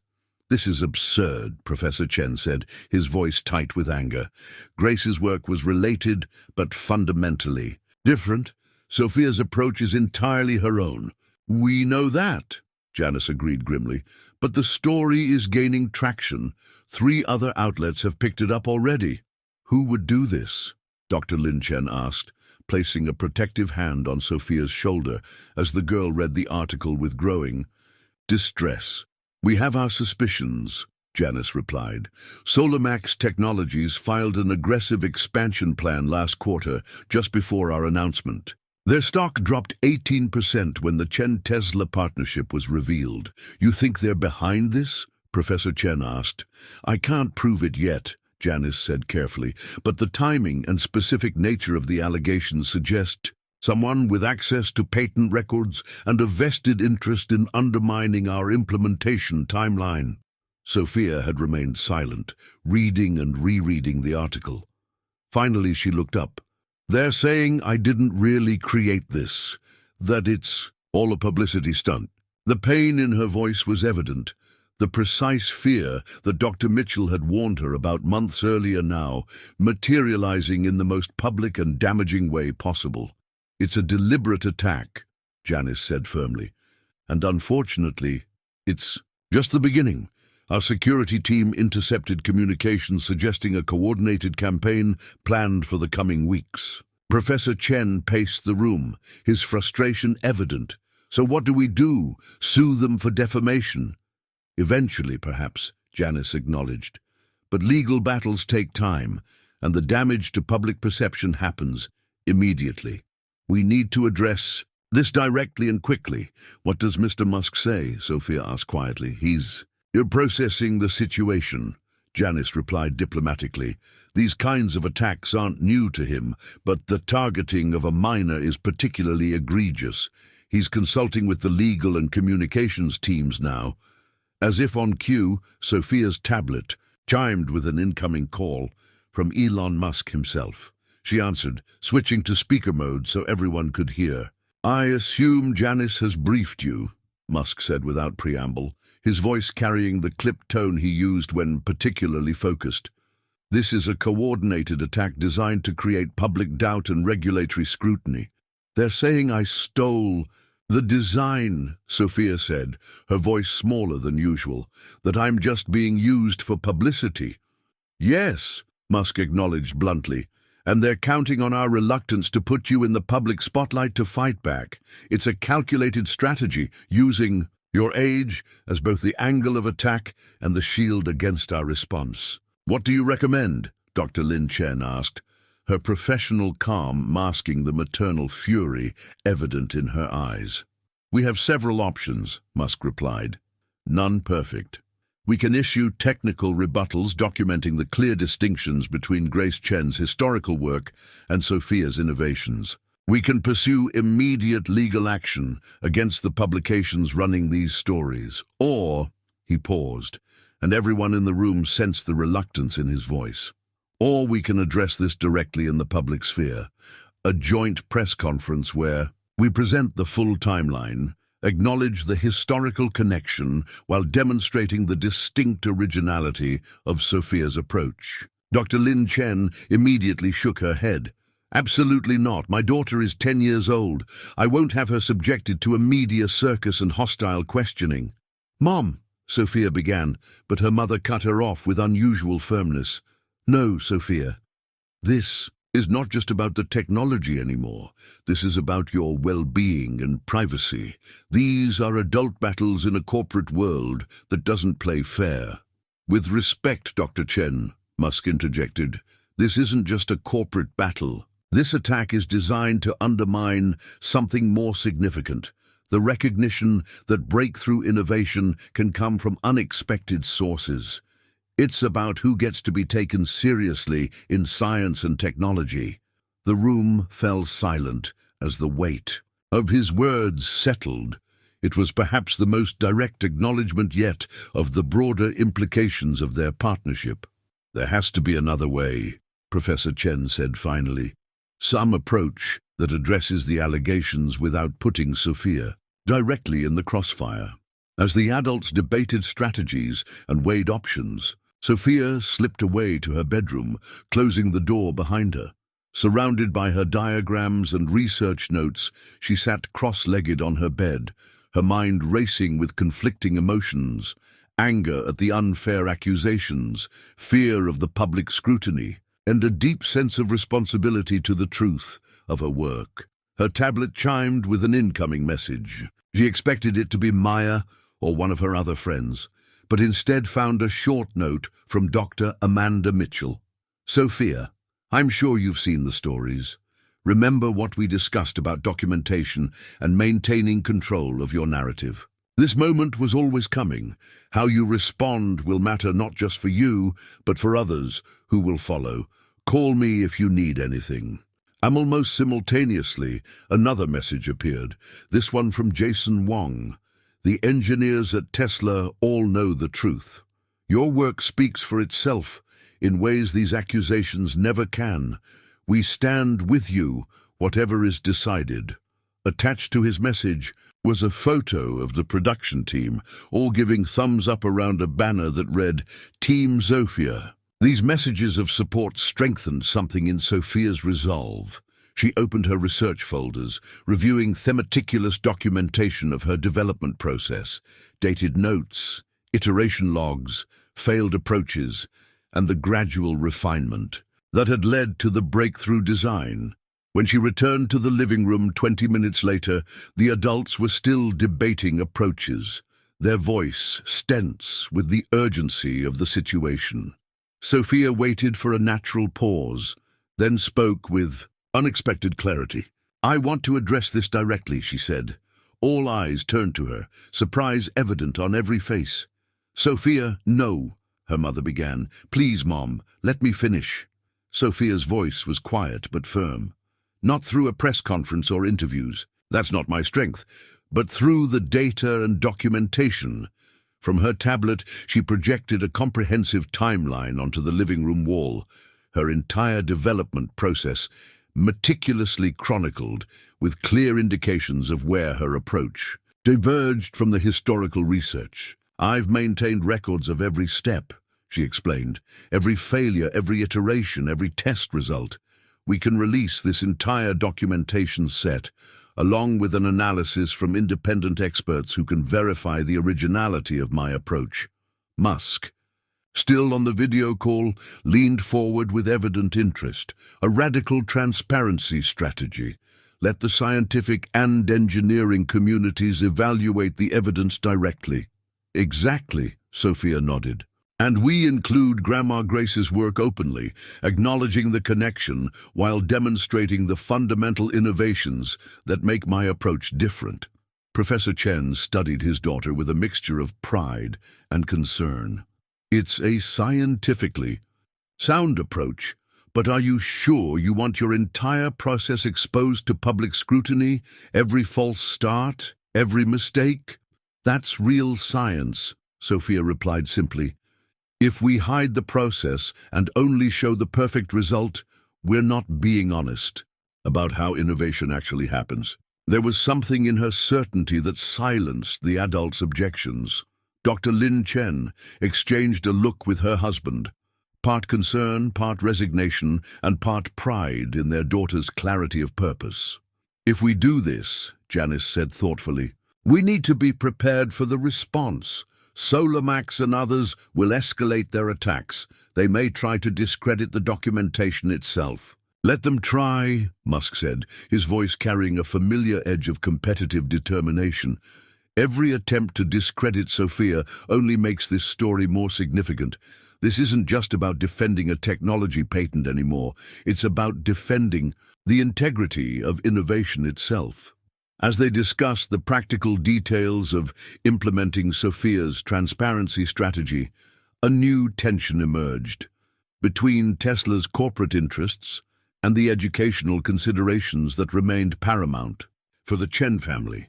"The timeline needs to work around Sophia's school schedule," Dr. Lin Chen insisted, "and we need assurances about limiting her direct exposure to media scrutiny. And we need to be prepared for the possibility that this strategy won't work."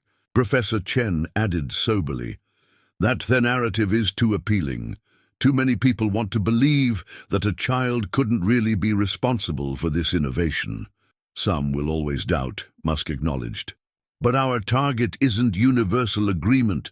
It's providing sufficient evidence for the scientific community and reasonable observers to recognize the truth. Throughout this tense exchange, Sophia remained focused on her documentation, making adjustments to ensure clarity for those who would be seeing her work for the first time. Despite the gravity of the situation, she felt a strange sense of calm, the certainty that comes from knowing that truth, meticulously documented, was her strongest defense. As the meeting concluded with an agreed strategy and timeline, Janice approached Sophia privately. "This won't be easy," she said quietly. "The attacks will get personal and ugly before they get better." "I know," Sophia nodded, "but hiding won't make them stop. And if we don't defend the truth now, it becomes harder for the next person like me to be believed." Janice studied the young girl with renewed respect. "When this is over, regardless of how it plays out, you're going to merge with something potentially more valuable than a patent." "What's that?" Sophia asked.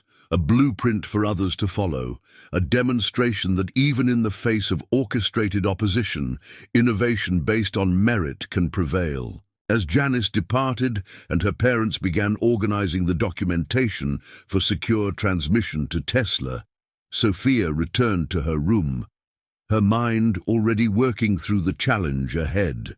On her wall was the photo of Elon Musk that had witnessed her initial disappointment months earlier. Beside it now hung a newly discovered photograph of her grandmother, Grace Chen, in a Berkeley laboratory in 1982. 2 generations of scientific vision connected through her.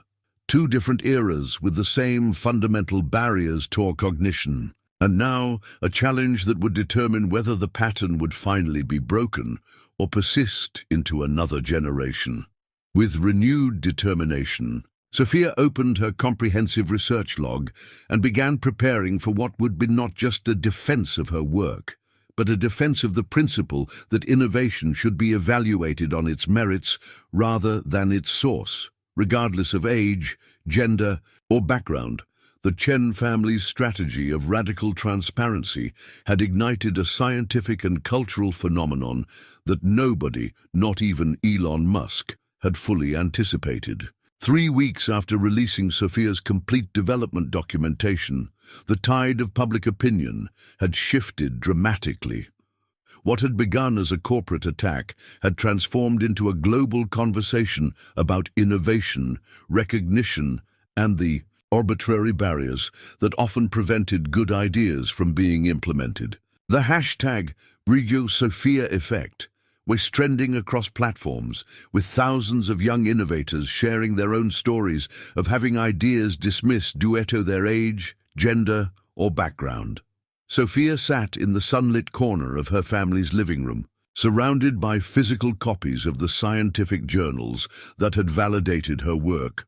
A team of independent experts from MIT, Stanford, and Cambridge had meticulously analyzed her development process, comparing it with both her grandmother's historical, research and current industry approaches. Their conclusion was unequivocal. While influenced by similar scientific intuition, Sophia's innovation represented a genuine breakthrough that significantly diverged from previous work in crucial, patentable ways. "Another acceptance letter," her father announced, entering with the day's mail. "The International Conference on Renewable Energy Technologies wants you to deliver a keynote at their next gathering." Sophia looked up from her tablet where she was reviewing the latest production metrics from Tesla. "What did you tell them?" "The same as the others," he replied with a small smile. "That you're focusing on your education and the technical implementation, and will consider speaking engagements next year with appropriate educational considerations." The family had established firm boundaries after the transparency strategy launched. Sophia would not give interviews or appear at events until the technology was fully implemented and her regular school year had concluded. Instead, they channeled all energy toward what mattered most, bringing the solar technology to market while ensuring Sophia maintained as normal a childhood as possible under the extraordinary circumstances. This approach had frustrated media outlets hungry for a personal story, but had earned respect from the scientific community and from Elon Musk himself, who had surprised many by fully embracing the Chen family's priorities despite the potential marketing advantages of a more public campaign. "How are the numbers looking?" Professor Chen asked, nodding towards Sophia's tablet. "Better than projected," she replied, turning the screen to show the latest efficiency metrics from the first commercial installations. The real-world performance is holding steady at 19.4% improvement, and the first community implementation project launches next week. The community implementation she referenced was perhaps the most meaningful outcome of their collaboration with Tesla so far, a pilot program to bring the enhanced solar technology to schools and community centers in underserved areas, starting with the very Detroit schools, whose science club had created the viral video months earlier. Dr. Lin Chen joined them, setting down her medical bag after returning from her hospital shift. "Any word from Jason about the cooling system modifications?" This easy family conversation about advanced solar technology implementation had become their new normal, a blend of the ordinary and extraordinary that somehow worked, keeping Sophia grounded despite the growing recognition of her achievement.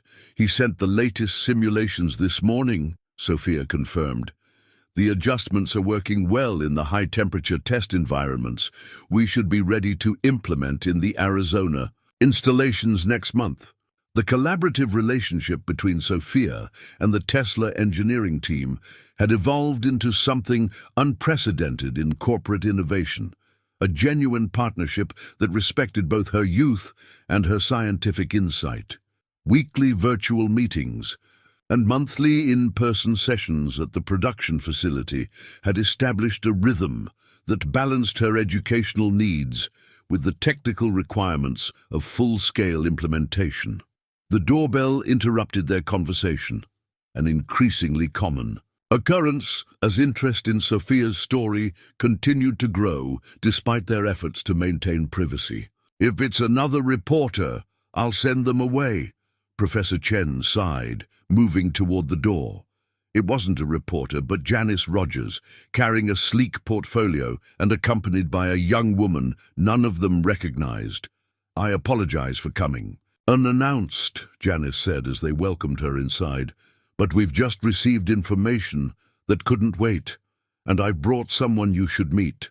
In the living room, Janice introduced her companion.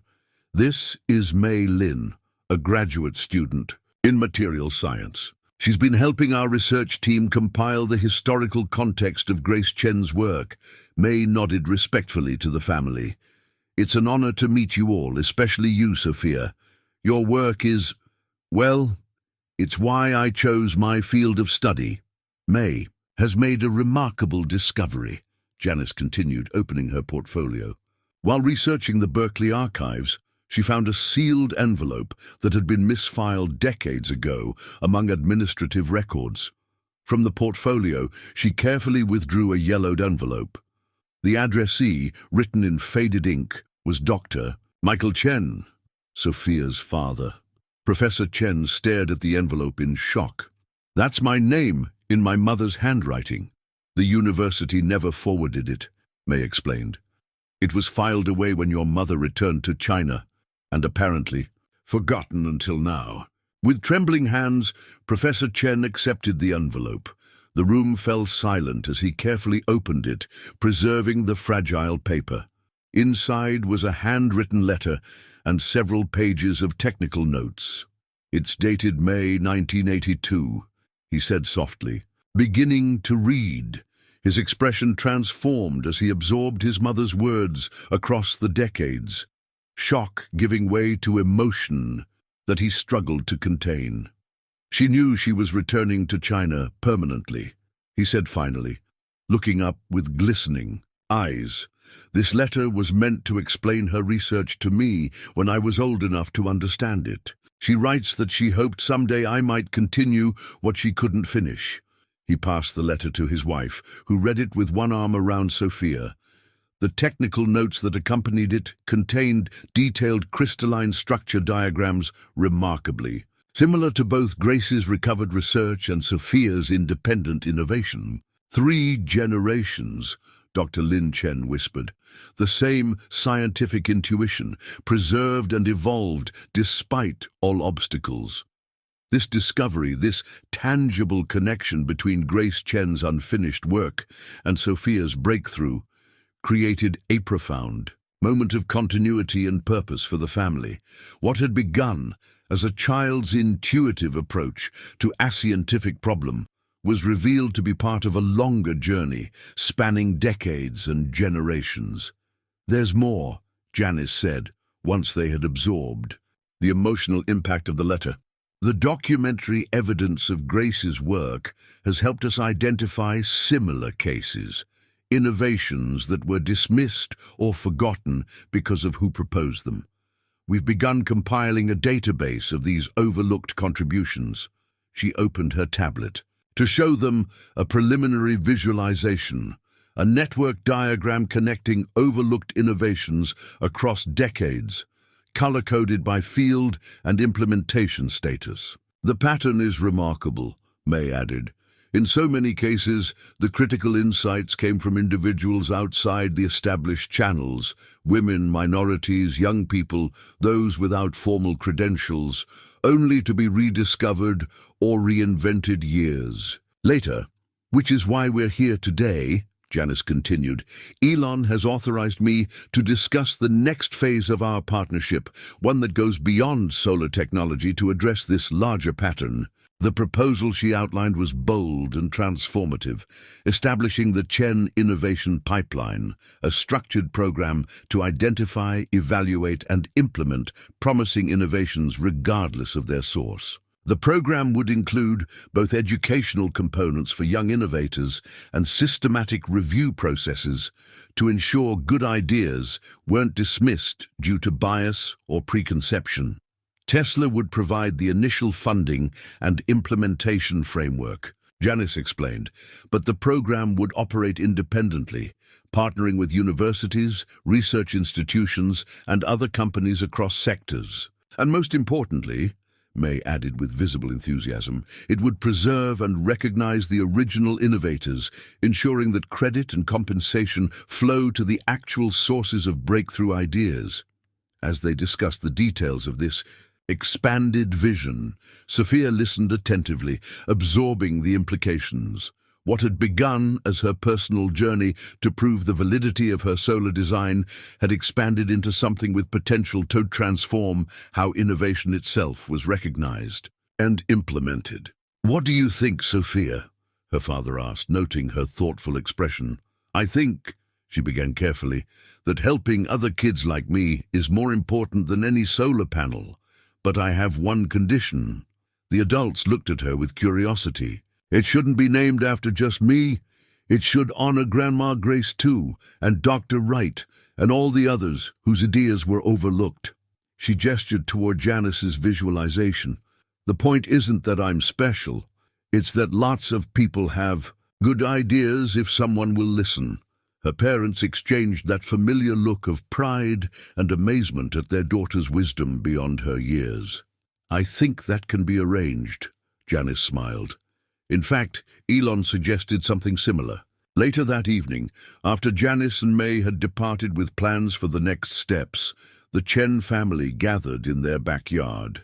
The spring evening was mild, the sky clear enough to see stars despite the city lights. Solar-powered lanterns, featuring the first commercial application of Sophia's efficiency design, illuminated their small garden with a warm glow. "It's happening so fast," Dr. Lin Chen observed, watching her daughter, who was taking measurements of the lantern's output with a small device Jason Wong had designed for her. "Sometimes I worry that we're allowing too much too soon." Professor Chen squeezed his wife's hand reassuringly. "We're maintaining the boundaries that matter most." her education, her childhood, her sense of self beyond this achievement. And she has us to keep her grounded, Dr. Chen acknowledged. I just hope it's enough. Across the yard, unaware of her parents' concerns, Sophia recorded the lantern's performance data with methodical precision that characterized all her scientific work. Yet there was still childlike wonder in her expression as she observed the technology she had helped create now, providing light in her own garden. A notification chimed on her tablet, a message from Elon Musk with the subject line, "Next Steps, Sophia, Production." Targets exceeded. First community installations proceeding ahead of schedule. Board approved the Innovation Pipeline Initiative unanimously. Your grandmother's work has been fully digitized and archived at Berkeley with appropriate recognition. The historical oversight is being corrected at last. What began as a solar efficiency project has catalyzed something much more significant. The transformation is just beginning. EMPS, bringing the Detroit Science Club students to the Arizona installation next month. Thought you might want to meet them. Sophia smiled at the postscript, the first sign that Musk had recognized the human impact of their work beyond the technical achievements. Her response was simple. Yes, please, I'd like that very much. As she returned to her measurements, the tangible reality of transformation surrounded her in the glowing lanterns that embodied her technical innovation in the letter from her grandmother, that connected her to a legacy she hadn't known existed, and in the emerging program that might help other overlooked innovators find the recognition that nearly eluded her. The journey that had begun with rejection had led to something far more significant than mere acceptance. It had sparked the beginning of systematic change, a transformation in how innovation itself was identified, valued, and implemented. And for Sophia Chen, just starting to understand the full impact of her contribution, this was only the first chapter of a much longer story. 6 months later, the main auditorium at Detroit's Riverside Community Science Center hummed with anticipation. Banners displaying the Chen Wright Innovation Pipeline logo, a stylized bridge connecting a light bulb to a solar panel, hung from the walls, and interactive displays showcase projects from young innovators across the country. Sophia stood backstage, peering through a gap in the curtains at the gathering crowd. Students from the very science club that had created the viral "Thank You Sophia" video now served as guides, proudly wearing t-shirts that identified them as innovation ambassadors. Their science teacher, Ms. Harriet Washington, moved among them, making last-minute adjustments to their presentation materials. With the focused energy of someone witnessing a long-held dream becoming reality. "Nervous?" asked a now familiar voice. Sophia turned to find Elon Musk adjusting his tie, a rare concession to formality for the occasion. In the months since the launch of the innovation pipeline, their relationship had evolved from the initial awkwardness of their first meeting to a genuine mentorship that balanced professional collaboration with educational development. "A little," Sophia admitted. "It's a bigger audience than my school science fair." Musk smiled slightly. "The size of the audience doesn't change the substance of what you have to say." This straightforward perspective had become one of the most valuable aspects of their unlikely partnership. Musk treated Sophia's ideas with seriousness while never forgetting her age, a balance that had helped her navigate the accelerating changes in her life. The passage of 6 months had transformed what began as a solar efficiency breakthrough into a movement with implications far beyond energy technology. The Chen Wright Innovation Pipeline had already identified and begun developing 12 innovations from overlooked sources, including an artificial intelligence algorithm created by a 17-year-old foster youth in Chicago, a water filtration system designed by an immigrant custodian at a major university, and a medical diagnostic tool developed by a nurse in rural Appalachia. Dr. Amanda Mitchell joined them backstage, tablet in hand. The metrics from the first 100 installations are finalized, she reported. The efficiency gains are holding steady at 19.3% across all climate zones. The financial model projects that will reach cost parity with conventional systems 3 years earlier than initially projected. And the community impact data? Sophia asked, her priorities evident in the question. Dr. Mitchell smiled. That's the most impressive part. The schools and community centers in the pilot program are reporting energy cost reductions of 38%, with the savings being redirected to educational programs. The Detroit district alone has funded 3 new STEM teaching positions with their energy savings. This was the achievement that mattered most to Sophia. Not the patents or the recognition, but the tangible difference the technology was making in communities that needed it most. The implementation plan she had insisted on, prioritizing public institutions in underserved areas, had initially raised eyebrows in Tesla's corporate offices. But Musk, recognizing the power of the narrative, had championed her approach, creating a model that balanced commercial viability with social impact. The auditorium lights dimmed, signaling 5 minutes until the program would begin. Professor Chen approached his daughter, accompanied by an elderly Chinese woman whose eyes shone with unmistakable pride.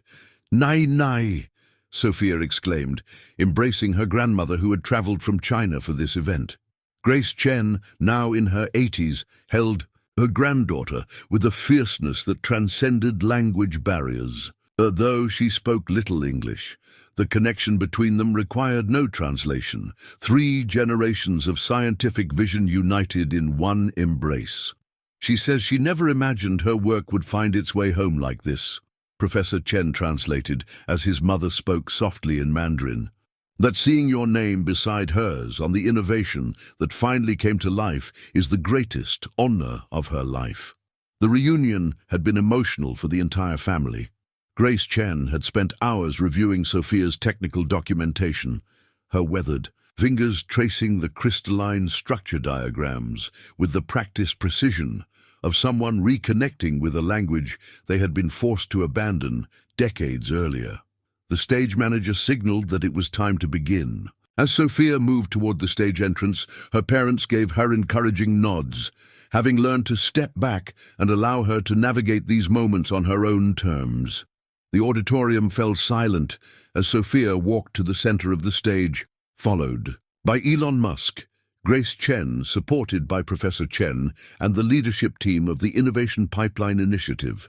The audience, a diverse mix of students, engineers, investors, educators, and community members, applauded with genuine enthusiasm. 6 months ago, Sophia began, her voice steady despite her youth. A solar panel design that began in my bedroom made its way into production. Today, that technology is providing affordable, sustainable energy to communities across the country. She gestured toward the back of the auditorium, where a real-time display showed the energy being generated by Tesla installations worldwide, schools in Detroit, community centers in Appalachia, health clinics in underserved Los Angeles neighborhoods, all powered by the technology that had nearly been dismissed due to its source. But this event isn't about solar panels, Sophia continued. It's about recognizing that good ideas can come from anywhere, from a 10-year-old science project, from a grandmother's unfinished research, from a custodian who sees a problem that others have overlooked. She turned to acknowledge Grace Chen, who stood with dignified emotion beside her son. My grandmother began this scientific journey 40 years ago, at a time when few would listen to her insights. Today, we're creating a world where the next generation of innovators won't have to wait decades for their ideas to be heard. As Sophia outlined the early successes of the innovation pipeline, screens displayed the faces and creations of the first cohort of overlooked innovators whose work was now being developed and implemented. The 17-year-old AI developer, the immigrant, custodian, the rural nurse. Each represented a story of insight that had nearly been lost due to preconceptions about who could contribute valuable innovations. When Elon Musk took the podium, his remarks were uncharacteristically reflective. Tesla and my other companies have always sought breakthrough innovation, he acknowledged. But we've primarily looked for it in traditional channels: top universities, established research institutions, conventional pipelines of talent. He glanced at Sophia with a candor that surprised many in the audience. It took a 10-year-old proving me wrong to recognize how many potential breakthroughs we might be missing by limiting where we look for good ideas. The implementation statistics he presented next told a compelling story, not just of Sophia's solar technology, but of the other innovations that had been identified through the new pipeline. Early data showed that the return on investment for these overlooked innovations averaged 23% higher than technologies sourced through conventional channels. This isn't charity or public relations, Musk emphasized, speaking the language of business, that would ensure the initiative's sustainability. It's sound business strategy. When we expand where we look for innovation, we find value that others miss. As the formal presentation concluded and the audience moved through the exhibition hall to interact with the young innovators displaying their projects, Sophia found herself surrounded by students from the Detroit Science Club, Thevry Group, whose video had helped change the narrative months earlier. Your solar design powers our whole school now, a girl named Amara told her, eyes shining with excitement. Our science teacher says the money they save might fund the robotics program next year. Are you working on something new? Another student asked. Sophia nodded.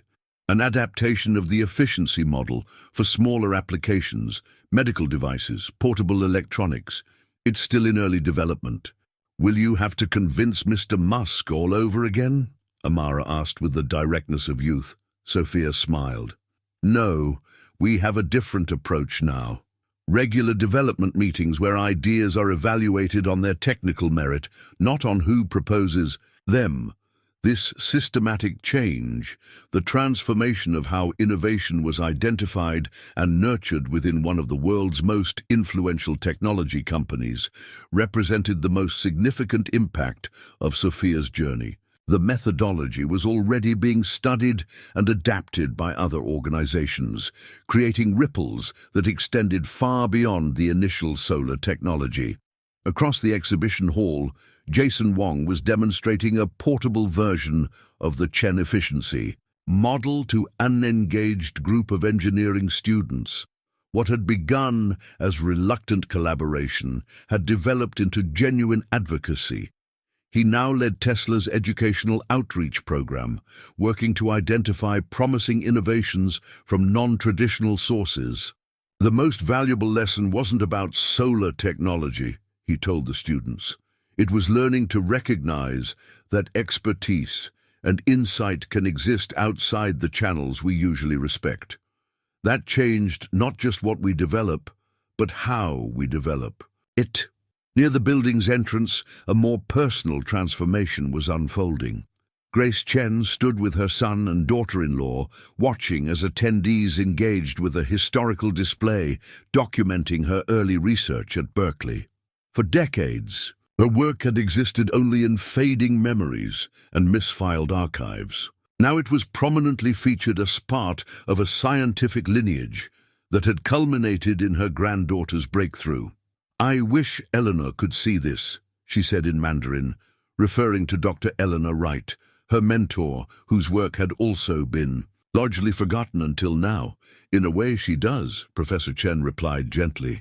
Through every young woman who enters these fields, because they see that their contributions will be valued. As the event continued into the evening, with informal discussions forming among students, engineers, investors, and educators, the wider impact of what had begun as a simple solar efficiency proposal became increasingly evident. It wasn't just about the technology itself, or even about Sophia's personal journey from rejection to recognition.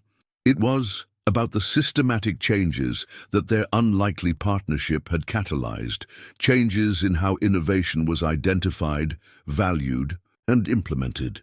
The transformation that had begun in a Tesla conference room with a rejected proposal had extended outward in concentric circles of impact. From improved solar technology to reimagined innovation pipelines, from energy cost savings for underserved communities to new educational opportunities for students who might have otherwise never considered careers in science or engineering. As Sophia made her way through the exhibition hall, stopping to engage with young innovators eager to share their ideas, she embodied the very principle that had emerged from her journey, that breakthrough insights can come from unexpected sources, if only we have the wisdom to recognize them when they appear. 2 years to the day after Sophia Chen first walked into Elon Musk's office with her solar panel design, she stood beside him on the observation deck of Tesla's newest manufacturing facility.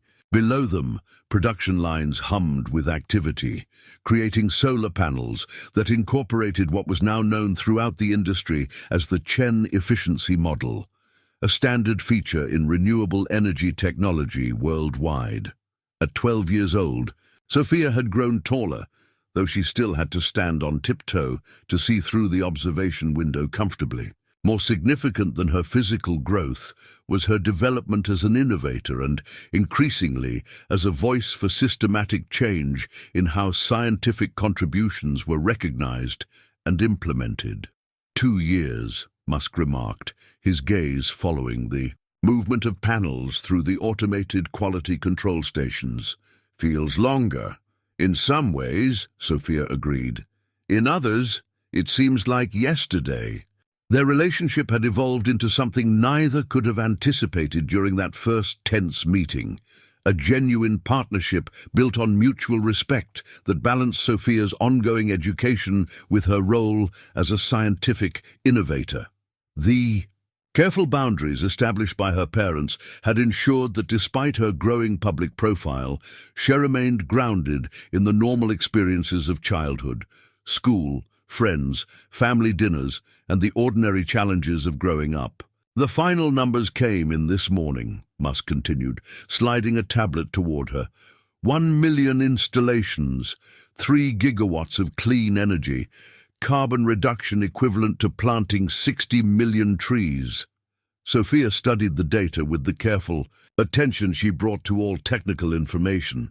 And the community impact metrics? This had become her standard question, looking beyond the impressive technical and financial achievements to understand the human impact of their work. 278 schools and community facilities in underserved areas, Musk replied. Energy cost savings averaging 42%, primarily redirected to educational programs and healthcare services. Sophia nodded with quiet satisfaction. The implementation strategy she had insisted on, prioritizing community benefit alongside commercial development, had proven more successful than even its most optimistic supporters had predicted.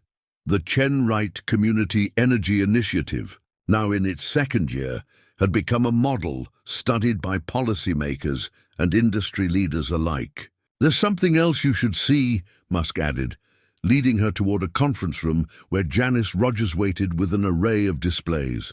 On the main screen was a visualization mapping the global adoption of the Chen Tesla Innovation Pipeline methodology, the systematic approach to identifying and developing overlooked innovations that had emerged from their unlikely partnership. Clusters of light indicated organizations that had implemented versions of the framework, spanning industries from medical technology to transportation, education to agriculture. 38 corporate adopters, Janice reported. 17 university research programs. 12 government innovation agencies, all implementing variations of the methodology we developed. This wider impact, the transformation in how innovation itself was identified and valued, represented perhaps the most significant outcome of Sophia's journey. The principle that good ideas should be evaluated on their merit rather than their source had moved from aspiration to systematic implementation across multiple sectors. The comparison metrics are particularly compelling, Janice continued, bringing up a new display. Organizations using the pipeline approach are identifying viable innovations at a rate 26% higher than traditional methods, with implementation costs averaging 15% lower. Because good ideas that solve real problems come from people who experience those problems, Sophia observed, not just from those with traditional credentials. This insight, simple yet revolutionary in its implications, had become the cornerstone of her growing public advocacy, though her parents still carefully limited her media appearances. Her occasional speeches at educational conferences had helped articulate the principles that were reshaping innovation practices globally. The door opened, and Professor Chen entered with Dr. Amanda Mitchell, both carrying tablets loaded with the latest data from the educational impact study they had been conducting, tracking outcomes for students engaged with the Chen-Wright Innovation Network. The preliminary results are even stronger than we anticipated, Dr. Mitchell reported, her academic rigor tempered by evident excitement. Schools participating in the network are showing statistically significant increases in science engagement metrics, particularly among demographics traditionally underrepresented in STEM fields. And the mentorship component is showing the strongest correlation with sustained interest, Professor Chen added, highlighting specific data points. When students see role models who share their backgrounds succeeding in these fields, their own aspirations expand accordingly. This educational dimension had become increasingly central to Sophia's vision as she navigated her own unusual educational journey. Despite the extraordinary circumstances of her life, her parents had maintained their insistence on a balanced childhood, ensuring she had time for normal friendships, hobbies, and the ordinary challenges of growing up alongside her scientific work.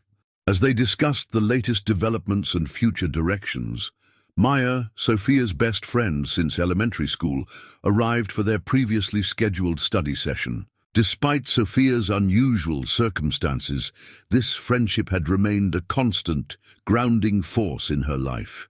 "Sorry to interrupt billionaire business," Maya said, with the comfortable irreverence of long friendship. "But we have that history project due tomorrow." Sophia glanced at Musk, who nodded with the understanding that had developed between them. "Education first. We can continue this discussion at the board meeting next week." This balance between Sophia's role as a scientific innovator and her ongoing development as a student and young person had been carefully maintained throughout the whirlwind of the past 2 years. Her parents' insistence on educational priorities had been fully supported by Musk and the Tesla leadership, creating a structure that protected her childhood while allowing her contributions to flourish. As Sophia gathered her materials to leave, with Maya, Musk called after her with an uncharacteristic note of reflection in his voice. "You know, 2 years ago in that first meeting, I made a significant error in judgment." Sophia turned, her expression curious. "I assessed your idea based on who was presenting it, rather than its inherent merit," Musk continued. "It was a cognitive bias I didn't recognize in myself until later." "We all have biases," Sophia replied, with the simple wisdom that characterized her approach. "The important thing is creating systems that help us recognize and correct for them." This pragmatic perspective, focusing on solutions rather than blame, had become a hallmark of the innovation methodology that bore her name. Rather than dwelling on past patterns of exclusion, the Chen-Wright approach emphasized systematic changes to ensure that good ideas could be recognized regardless of their source. As Sophia and Maya departed for their study session, the adults remained in the conference room, reviewing the extensive data that documented the impact of what had begun as a simple solar efficiency proposal and had evolved into a movement transforming how innovation was identified and implemented globally. "We need to discuss the succession plan," Janice said once Sophia was out of earshot. "As she moves into her teenage years, we need a structure that maintains her connection to the initiative while allowing her the space to develop normally." This careful attention to Sophia's well-being, ensuring that her role as an innovator and symbol didn't overwhelm her development as a person, had characterized the partnership from its early days. Her parents had established clear boundaries, and Musk, somewhat to everyone's surprise, had been their strongest advocate in maintaining those limits. "The foundation model we discussed provides the right balance," Musk agreed. "Sophia maintains her role in guiding the initiative's principles and vision, while the day-to-day implementation is handled by the professional team." This thoughtful planning for the future reflected how far their relationship had evolved from that first dismissive meeting, from skepticism and rejection to a genuine partnership built on mutual respect and shared purpose. Later that evening, as the California sunset painted the sky in shades of orange and pink, Sophia sat in her backyard with her father. The same garden where she had once tested solar efficiency theories now featured a small array of panels based on her design, powering the family home with clean energy. "Do you ever think about how differently things might have turned out?" she asked, watching as the solar-powered garden lights automatically illuminated in the fading daylight. "If Elon Musk had accepted your design immediately," her father responded, "or if you had responded differently to his rejection." "Both, I guess," Sophia said, her expression thoughtful. "If he'd just said yes from the beginning, maybe it would have just been about one technology. But because of how it happened, it became about something larger." Her father completed the thought, "about changing the systems that determine whose ideas get heard and implemented." This was perhaps the most profound outcome of their journey. Not just the specific solar technology, but the transformation in how innovation itself was recognized and valued. The principle that good ideas should be evaluated on their merit rather than their source had moved from aspiration to systematic implementation.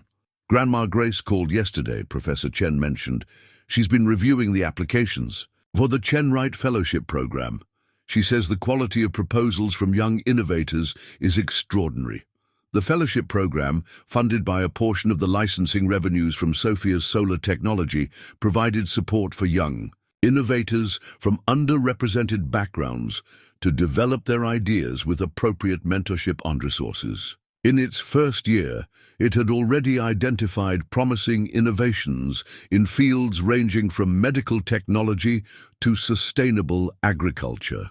"She says it reminds her of Berkeley in the early days," he continued, "before financial pressures and institutional barriers narrowed who could participate in scientific discovery." This connection between past and present, between Grace Chen's unfinished work decades earlier and the flourishing innovation ecosystem now emerging, created a sense of continuity and purpose that transcended individual achievements. As night fell fully and stars became visible in the clear sky, Sophia's mother joined them, having just returned from her hospital shift. Despite the extraordinary circumstances of their family life, they had maintained these ordinary moments of connection, sharing meals, discussing their days, navigating the normal challenges of family life alongside the unusual demands of Sophia's role. "How was the anniversary meeting?" Dr. Lin Chen asked, accepting a cup of tea from her husband. "Productive," Sophia replied with characteristic understatement. "The impact metrics are exceeding projections, but more importantly, the methodology is spreading. Organizations worldwide are changing how they identify and implement innovation." "And how does that make you feel?" her mother asked, the question reflecting her ongoing focus on Sophia's emotional well-being amidst her growing public role. Sophia considered the question carefully, in the thoughtful way that had always characterized her approach. "Grateful," she said finally. "Not for the recognition or the success, but for the chance to be part of changing something that needed to change. To help create a world where the next person with a good idea, whether they're 10 or 80, whether they have credentials or not, has a better chance of being heard." This focus on systematic change, rather than personal achievement, had become the defining characteristic of Sophia's approach and the core principle of the innovation methodology that now bore her name.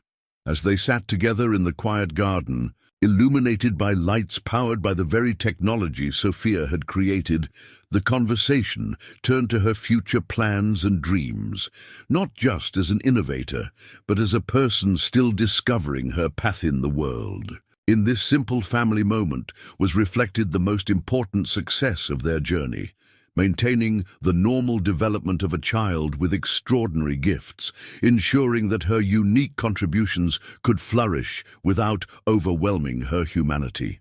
The new reality they had helped create extended far beyond solar panels or efficiency metrics, to a world where good ideas could be recognized based on their merit rather than their source, where systems were being redesigned to identify and nurture innovation wherever it might emerge. And in that transformation lay the promise of solutions to challenges that had long seemed intractable, drawing on the full spectrum of human insight and creativity that had previously been overlooked. For Sophia Chen, sitting between her parents beneath a sky lit by stars and solar-powered garden lights, this was just the beginning of a journey that would continue to unfold in ways none of them could yet imagine.